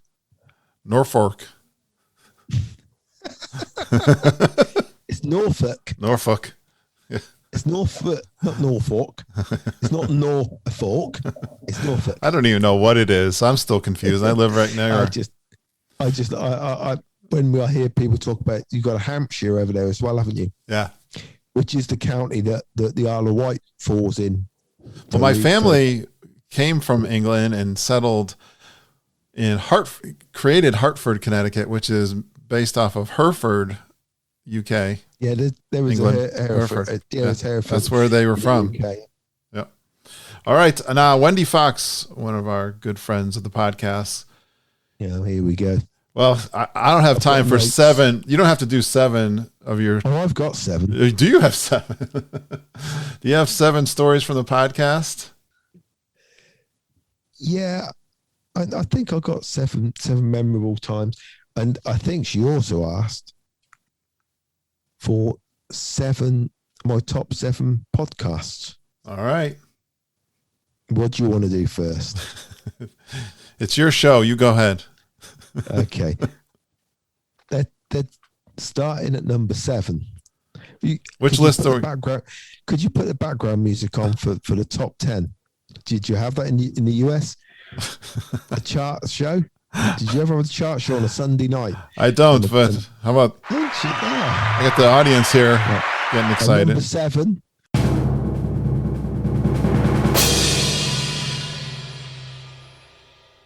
On my podcast list is the Diz Unplugged. Oh, this is your favorite? Yeah. Your top favorite Disney podcasts. Yeah. All right. Yeah. You're going to find out if you made the cut. We wanted to know if I made the top 3, so let's see. Right, so at number 7. I know he's honest, so. Diz Unplugged. At number 6, Dub D Dubs. At number 5, the Disney Dish. Okay. And at number 4, the original podcast I listened to, mousechat.net. All right. And number 3, coming in strong, Mickey Files Podcast. Wow. And at number 2,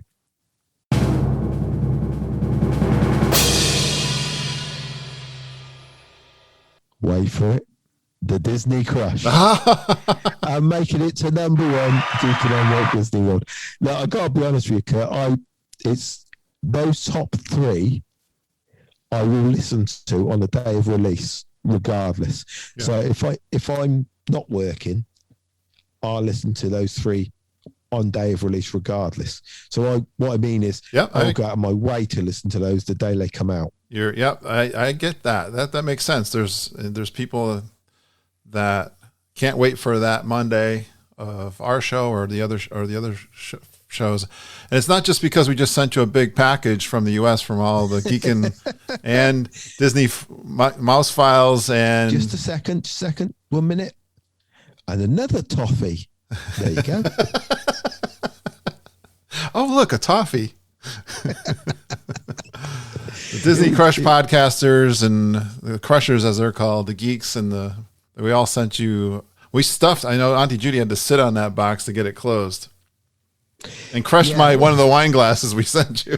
When I send you a package, it goes in like an old shoe box or an old Amazon box or a Pampers nappy. By the time it gets here, it's all looking beat up and crushed. And when you send something to me, you go to your version of the post office and obviously buy a box. I don't understand. Well, before you add your favorite stories, maybe this will fit in or does this fit in your stories? But I get this message from Kevin one day. Hey, Curtis, you're going to kill me, but when you get a package in the mail from me, would you do me a favor and reroute it to the original who this should be going to? Because I sent yours to him and vice versa. I almost peed myself when I read that. Do you know what? Out of all the things I've done in my life, and I've done some stupid things. Give a shout out to that podcaster. That was Chris Malik from the Dub D Dub podcast. They're a DVC podcast that have just, they still talk about DVC and stuff like that, but like they're just a community the same as us. Yeah. Yep. Good guy. Absolutely fantastic community. Exactly. So the issue I've got is that you can only give so much time give so much attention to so much. Yeah. Social media. So true. Choices. So true. But yeah, I mean, like as a person connecting people, I'm pretty good. I mean, I find ways to connect people when I'm not even expecting to do so. So let's say you got your favorite stories from the podcast. Yeah, I think so. I think we can do a top 7 and just talk about them a little bit. Obviously, it's got to be one of my favorite stories is the swimsuit. The David Castro suit. David Castro borrowing your swimsuit. There you go. You don't need to know anymore, right? Did it ring? Podcast. Did you ever watch Seinfeld? Did it? No, do you know what? I've never watched Seinfeld. Okay, I didn't think so. That's why it rang so funny to me because of Deirdre Watts, who actually says, "Do you miss her?" I know she doesn't. As I said, every minute of every day. Shout out to Deirdre. I love that lady, and there's something else. I didn't realise she refers to herself as my sister wife. Ah, yes. Right. And it made no sense to me. I just thought, it's something funny, endearing. Yeah, she said endearing. But Deborah got it straight away. She knew what she meant straight away. And it was only a few weeks ago. Deborah sat there watching the TV program, and I'm going, "Oh, what's this rubbish you're watching?" She goes, "Sister Wife." And it's actually like a reality show where a bloke's married to several. He has several wives. And I just they went over your head, right? Oh, I completely missed that. But yeah, that story with David Castro. Do you know what? We're talking about from the Geek, the G3 that I went to in 2019, or we did in 2019. One of my memories from that is sitting outside the American Pavilion when you lot had gone in to watch Voices of Liberty. Okay. Yeah, I was coming in with you, and my phone rang. My young lad again, phoning up about something. I think it was money. Yeah, like probably. Yeah, he'd run out of food money. Yeah. So I had to go outside, take the phone call, and of course, by the time I finished the phone call, they'd shut the doors. And Dave was sat out there with, I think his little one Evan, in the pushchair. Yeah, his smallest. Sorry, stroller. Yeah. It's a pushchair in the UK. Right. But anyway, he was sat there, and so we just sat down together, and we just had a real good chat, and such a nice, easy man. I hadn't really had a lot to do with David. I mean, he's in our little messenger group we do. He doesn't participate that much. Yep. He's a busy guy. He's got 3 kids. But you know what? Those 15, 20 minutes we sat there, we had a really good chat. And awesome it was guy. Just nice. It was just a nice, nice memory. That picture of him with my USA bathing suit, though, and me telling the story of how he borrowed my bathing suit without me knowing, and me finding out the next day. Of course I don't care whatsoever, but it was just a fun thing to joke about. This is a thing that, like, Deborah, we were in a charity shop in the UK, and there was a lot. I like this brand. It's called is it called Wildfish? Yeah, Wildfish. It's quite an expensive brand of clothing. And they're about $70 or $80, I suppose, for a t-shirt, or about say $100 for a pullover. And we see one in a charity shop, and I saw it. Deborah goes, "Well, buy it." Yeah. She said, "Once it's washed, what's the difference?" Yeah. Do you know what I mean? Yeah. Hey, hold on, because I gotta go pee. We've been on the phone for 2 hours, and okay, I'm old. I gotta go pee, and we're gonna have a quick break, and I'll be right back. Okay, mate.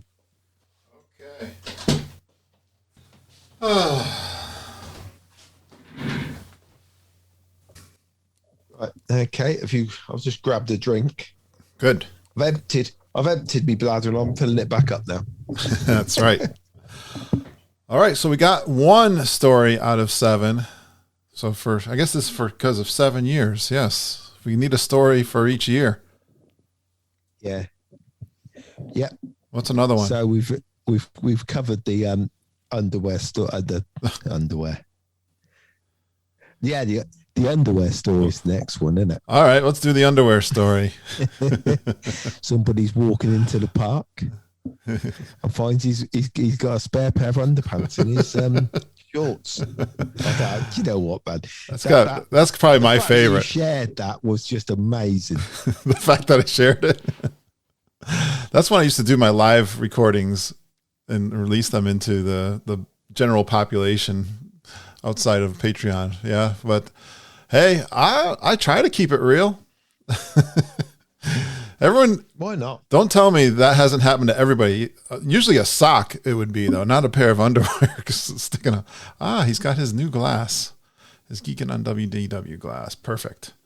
I'm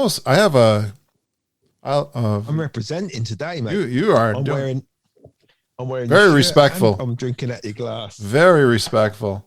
Well, Kevin has one of the best memories. One of the fun things, one of the many things that's fun about Kevin is he remembers things, obscure things that I forget. But the underwear story, yes. I remember things that you don't even know. Exactly. I've forgotten. That's the fun thing. All right, the underwear story. Yes, I don't know. Do you know what episode that is? I haven't a number of the episodes. I haven't a clue. But you can always search. Go to Google, do Geekin on WDW and underwear, and I think you'll find it. All right. Okay. There's never one that I quite like. I'm not really sure of the memory of it, but it will probably jog your memory. Jeff and Barry. Yep. Doing the didn't they do the deluxe dining plan? Do you remember that episode? Well, Jeff McCartney has been an amazing, fun guest. The deluxe dining plan. He talks about how they are taking away his dining card. Oh yeah, maybe that was it. Maybe it wasn't the deluxe dining plan then. Maybe it was the Tables in Wonderland. Tables in Wonderland card. He figures they're going to take it away because of all the use they give of it, especially the drinks. And apparently then it's Lindsay's most favourite meal was the day that you and Lindsay and Jeff and Barry had a meal together down, I think it was down in Disney Springs. Did we? I don't remember doing that. I know we met them in the parks. Oh my gosh. See? I believe Lindsay says it's the best 2 hours she's ever spent in a Disney restaurant. Oh my gosh. I'll have to. So perhaps we need to cross-reference that memory. Yes. While we're on the subject of your lovely daughter, which water park have you been to? Which water park have we been to? I asked this question because it's up for debate. I was listening to one of the old podcasts, and apparently you think you've been to. Oh yes, yeah. The snow. You think you've been to. What's the snow one? Yeah, the one with the snow. Oh dear! Oh, we're too Disney. Typhoon Lagoon and. I have to Google it. Edit. Yeah. It's the. God, can you hear all those people shouting it? Water. Go on. Parks. Because I was listening to this episode the other day. And that's something I missed from not having Lindsay on the show. Is she will give you some stick. I gotta find that. Blizzard Beach. Blizzard Beach. Yes. Oh, so I say that we've been to Blizzard Beach, and she says Typhoon Lagoon. And yeah, she's adamant that you do to be to Typhoon Lagoon, and it had me in stitches because she's going, no, Dad, we went to Typhoon Lagoon. You know, I'm gonna have her. I'm gonna be talking with her this weekend. I gotta remember to ask her that question because that's what one of the things I loved about the initial having yourself and Lindsay on was that I said to Deborah, it's almost like it's a reverse. To me, it seems like a reversal of roles. You're the kid and she's the parent. I don't know whether anybody else would feel like that, but like if someone's going to be down on Disney or someone's going to have what I call a sarky comment, it's Lindsay. the way she comes across, it absolutely cracks me up. Nice. Absolutely makes me fall on my back laughing.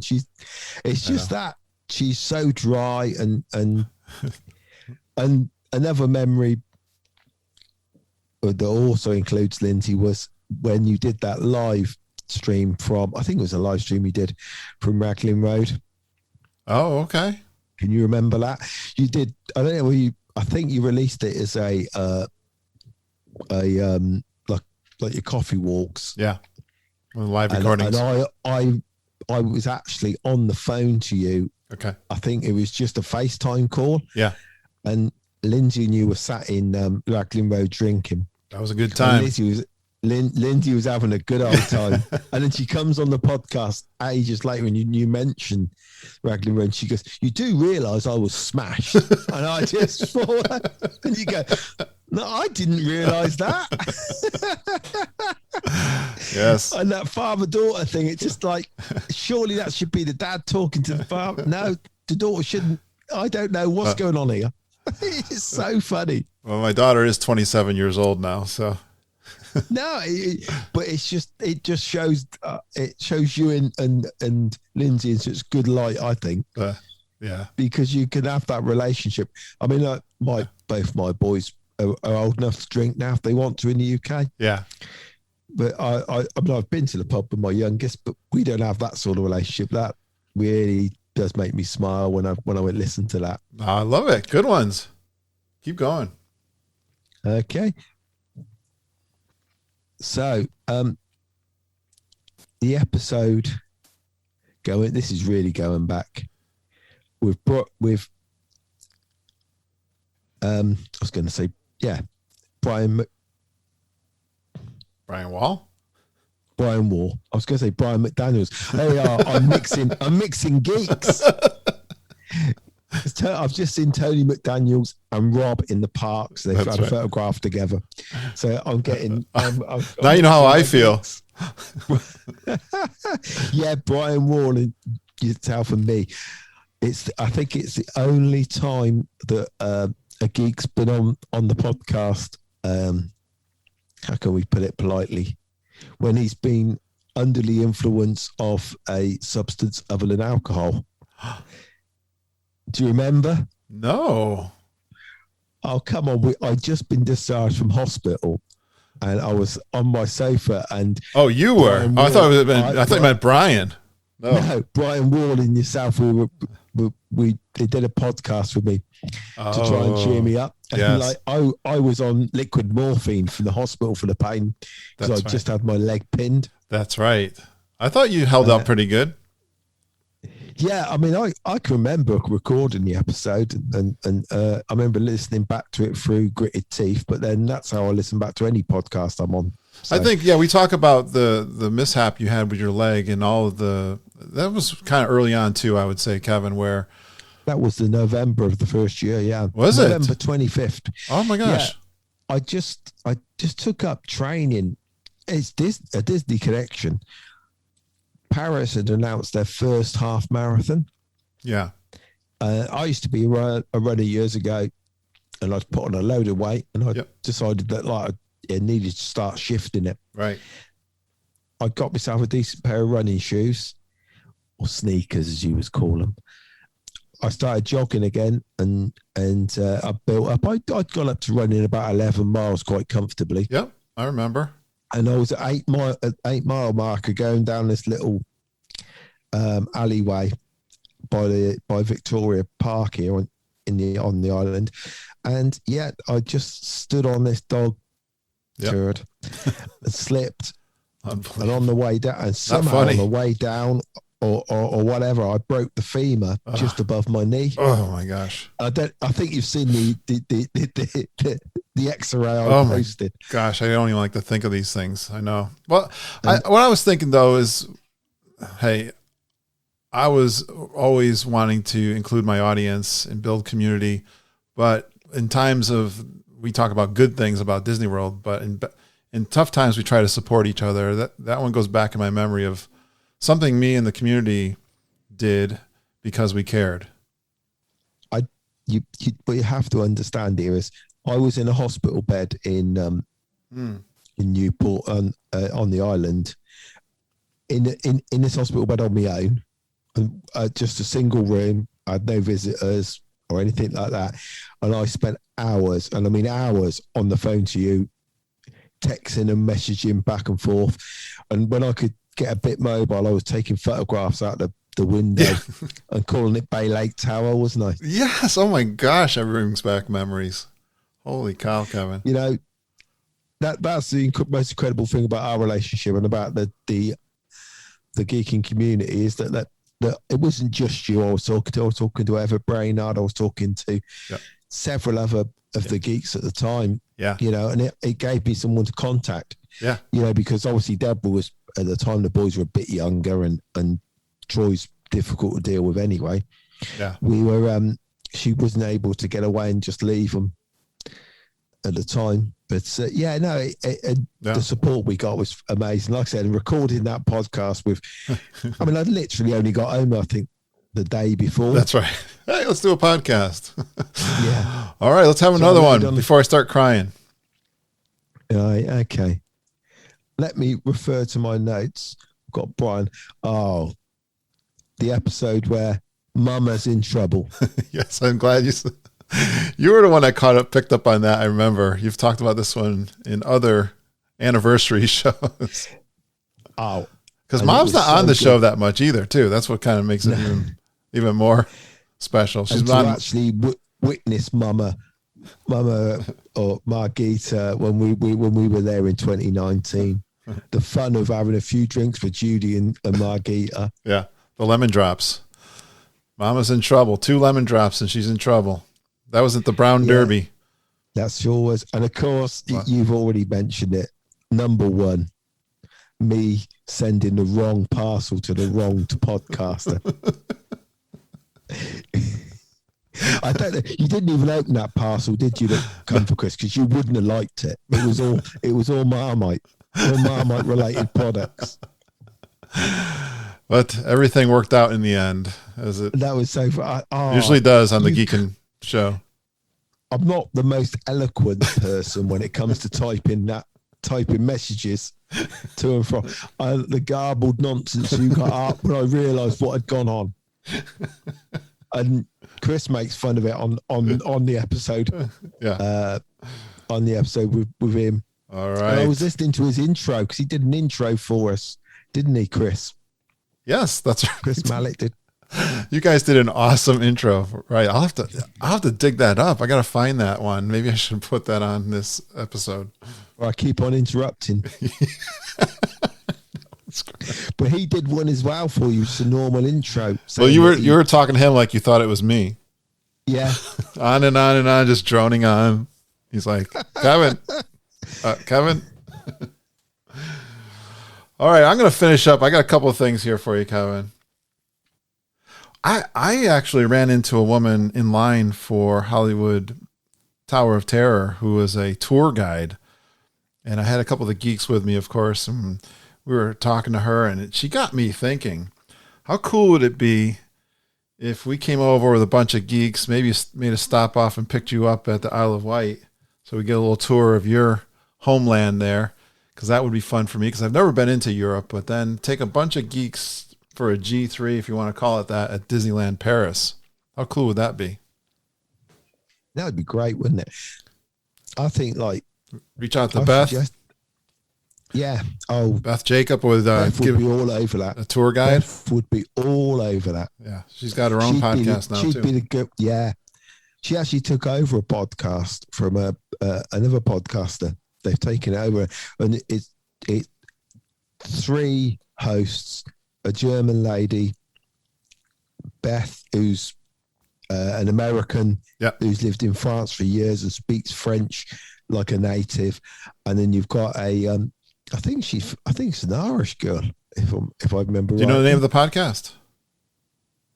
Do you know what? She just sent me a thing on Facebook that I promoted. Yeah, let's have a look. Yeah, so we could do that. What I suggested was that you fly into Paris and you do, say, a couple of nights actually in Paris, the city. And then you take the metro from Paris, the city, to dedicated to DLP is the one that dedicated to DLP. Yeah, it's a podcast, I believe. Yeah, so you fly into Charles de Gaulle in Paris, and maybe have a hotel somewhere on the metro line, and go into Paris, and we go around Paris, and then from there do a couple of nights on site somewhere at Disneyland Paris. Yep. We got a couple of nights there. Then take the train from Paris to London. Right. Spend a few nights in London. Yep. I could come up. If I can't make Paris, I could definitely get up to London. Yeah. We do London, and then from London up to Liverpool. Do the Beatles. Oh, wow. Liverpool. Whole tour of England.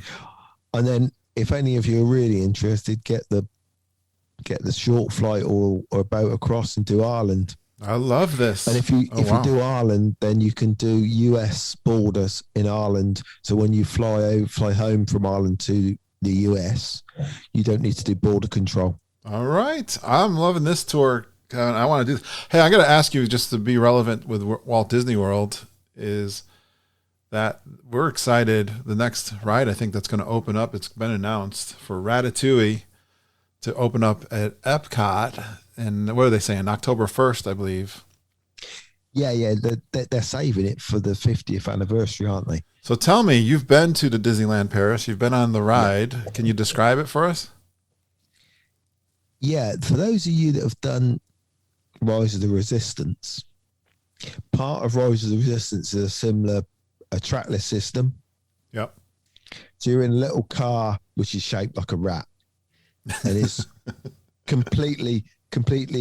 So it's trackless. There's no track, and it can take different. Each time you ride it, it could be a different way around the ride. That's cool. So I tell you, it reminds me of, what do you call them? Would you call them dodgem cars in the fair?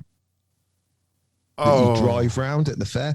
It reminds me of that, but without anything like a steering wheel or anything, but without anything physically connecting it. And it just goes around this plain floor, and then you're wearing 3D glasses, and there's obviously screens around showing you the parts of the movie. And bumper cars. We're not going to bump into each other, though, are we? No. But they move like that, and they're moving all over the place. And you don't know which way they're going to go. And that's cool. The movie's playing, and you're in 3D, and then you're going underneath a table. But then the next time, you might not go under the table. You might go to the right or the left of the table. And there's stuff falling on the floor. Sometimes you'll go to the right of it. Sometimes you'll go to the left of it. You don't know where you're going to go. Cool. It makes it re-rideable. Yes. Oh, I love that. Yeah. It's like what they did with Star Tours when you used to go on Star Tours, and it was exactly the same film. It was a great ride, exactly the same film. Yeah. Then they started changing up the film. So now you've got 3 parts of the film. So you've got combinations of each 3 parts. So now you've got re-rideability. That's so great. And that is what Ratatouille gives you. It's new technology, or newish technology. It works great in Disneyland Paris. I wonder if they're going to improve on it even more. Could possibly be. It could be bigger as well, because there's no size restriction there, is there? Okay. It's a big building. Yeah. Oh my gosh, you just got me so excited for that. I'm glad I asked you that question. Well, we'll finish up with this, Kevin, unless you've got something. How are your plans coming along for your next trip to Disney World? Well, I've just spent $2,100 on flights, so we're pretty much... We're committed again. Yeah. And I've this time we've booked with Virgin, so we're coming over Virgin Atlantic, which is the same flight as we did last time. But the flight we had booked for this February, where unfortunately we couldn't come because of the great unpleasantness. Do you know what? I stole that from a vlogger. I love that. I wish I could give her a plug, a shout out. I love that. But I think it's a much nicer way of describing it. I agree. But are you going for 3 weeks? We're coming for 19 nights.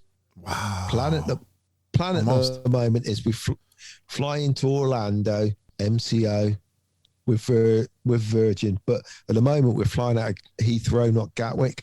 So Gatwick is another hour the other side of London. So you think of London as a big city, and it's got a big circular called the M25 around it. We would normally come in the bottom, the closest to us, which is Gatwick Airport. Yeah. So we wouldn't touch London. Okay. Gotcha. But now we've got to go all the way around London to the other side of London to Heathrow. Cheaper flight? What it is that Virgin and British Airways just are not flying out of Gatwick to Orlando. Right. So that's why we've had to pick that as an airport. So we're all booked up there. I've got a room booked the night before. Yep. We're flying out 11 a.m. or 10 past 11 into Orlando. So we'll be there mid-afternoon, which is a couple of 2 or 3 hours earlier than normal.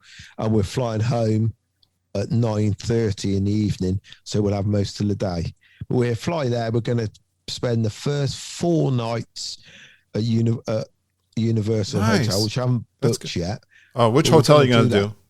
You Well, think? I think we're going to do one of the two new, what they call value resorts, which are on the site of Yep. Wet and Wild. Yep. They're Surfside, I think we're going to do. Okay, cool. And then we'll have a little reminisce up and down it, or have a little look up and down it, I Yep. Drive. Nice. And then after 4 nights, hopefully, fingers crossed, we're going to stay at Animal Kingdom Lodge for my eldest boy. Okay. So we're hoping to stay there. I've got a plan for that. You got to do 7 months out, right? Well, you should be. Animal Kingdom Lodge is so large. It's usually been. I've got a plan. All right. I've got a plan. All right. Very good. I can't. Are you discuss, splitting the but there stay? is- Yeah, we're splitting the stay. So we're going to have 3 nights at Animal Kingdom Lodge. Yeah. And then we're going to move from Animal Kingdom Lodge to at the moment, a home resort, Saratoga Springs. But at Saratoga Springs, I've booked a 1-bedroom, standard 1-bedroom. Okay. Nice. Purely because I'm going to have to borrow some points for the next year. Yep. So I've run into the issue of I'm not going to have enough points if I did it if I did a 1-bedroom at. Well, you can save all that for your show. You can get into all the technical details of the DVC as you progress. When do you think you're going to start your show? I'm hoping to produce a show and to release it for the 4th of May. All right. That's what Perfect. I've put in my Set a goal. May 4th. Awesome. May the 4th. Well, so hopefully that'll be the date. the But, big question is, are we going to call this a G3 event? G3 Light. I wonder. I don't know. I've got some things I'm thinking about. So we have a big anniversary trip that's kind of happening in June next year. And so I've got a conflict. I don't think it's much of a conflict. You've got to have the big G3 round Judy's wedding anniversary. There's no doubt about that. There's no discussion. I don't know. We got a lot of geeks that are going to be there when you're there too. So that's the conflict. Yeah, but that's all well and good.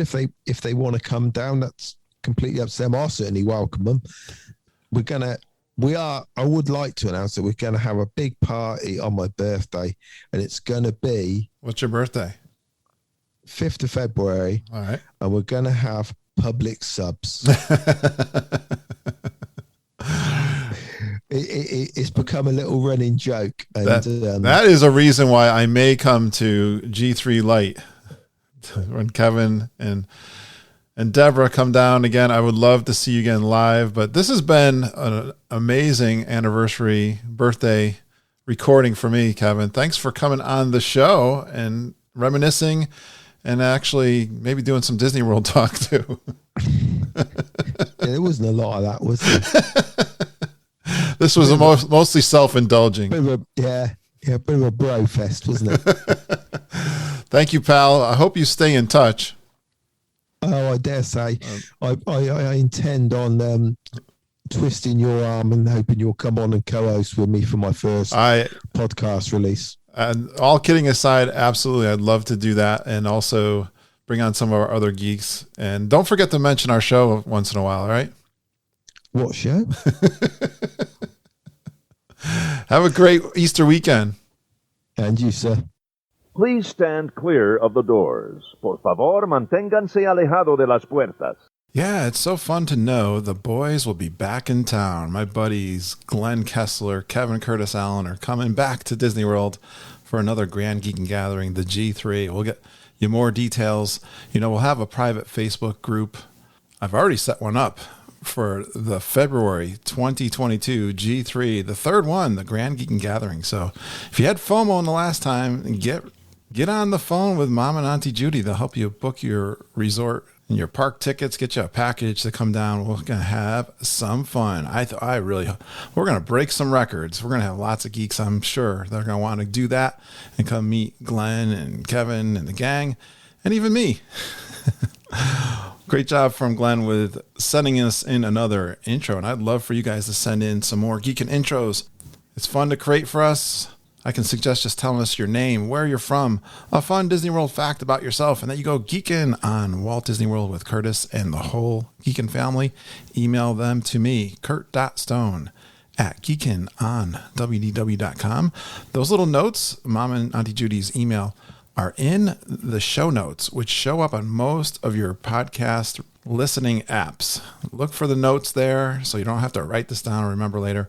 Just look at the show notes. You'll find Mom and Auntie Judy's email, my email. I think my patreon.com link is there too. And thank you for all of you that support me on patreon.com. I had someone new join patreon.com, and now you can do an annual subscription to Patreon. That's a website where you can pledge a monthly donation to our show, or now you can do it annually. So that is really cool. I had someone sign up, spent $60 to be a subscriber to patreon.com.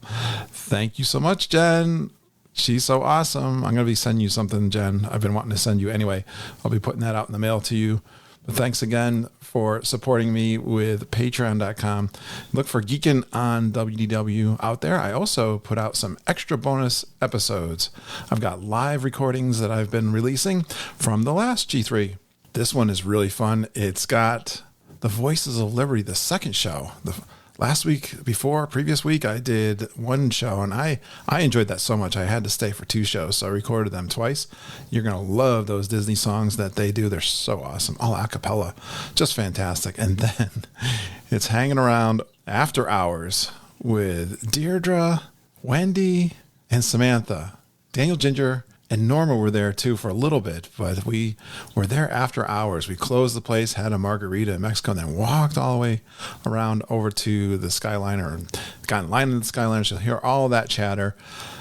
They had a few drinks, so it's kind of fun. Nothing bad. It was just friends having a good time in Epcot after most people were on their way out. So if you want to listen to those live recordings and other recordings that I'm going to be doing, I got a trip report coming from Rob Maderi. I think this week I'll release that one with Rob that were recorded on a Clubhouse recording. So that's coming out. I'm going to do that in my Patreon feed only. So get those bonus episodes when you join Patreon and support the podcast and support me going to G3 in 2022. I really appreciate that. I got to save my money up for the next trip because I'm going to be going twice next year with Mom and Judy. We're going to go in June. Yeah, don't forget, you can book those G3 and all your trips that you're looking at, the cruises, and even Universal Studios. Email Auntie Judy and Mama at travelingtoyours@gmail.com. They will take care of you. Thank you for everyone who's been booking with us. We appreciate it. Things are picking up in the travel space. We're so glad. We love supporting all your travel needs. We're committed to helping you with your Disney vacations. So reach out to me if you want to do a trip report, you want to book a trip, or review your plans for your trip. Kurt.stone@geekin on WDW.com. Thanks for going geeking on us, guys. We really appreciate you listening and geeking with us every single day. We love you, geeks. Have a magical day, and I hope all your dreams come true.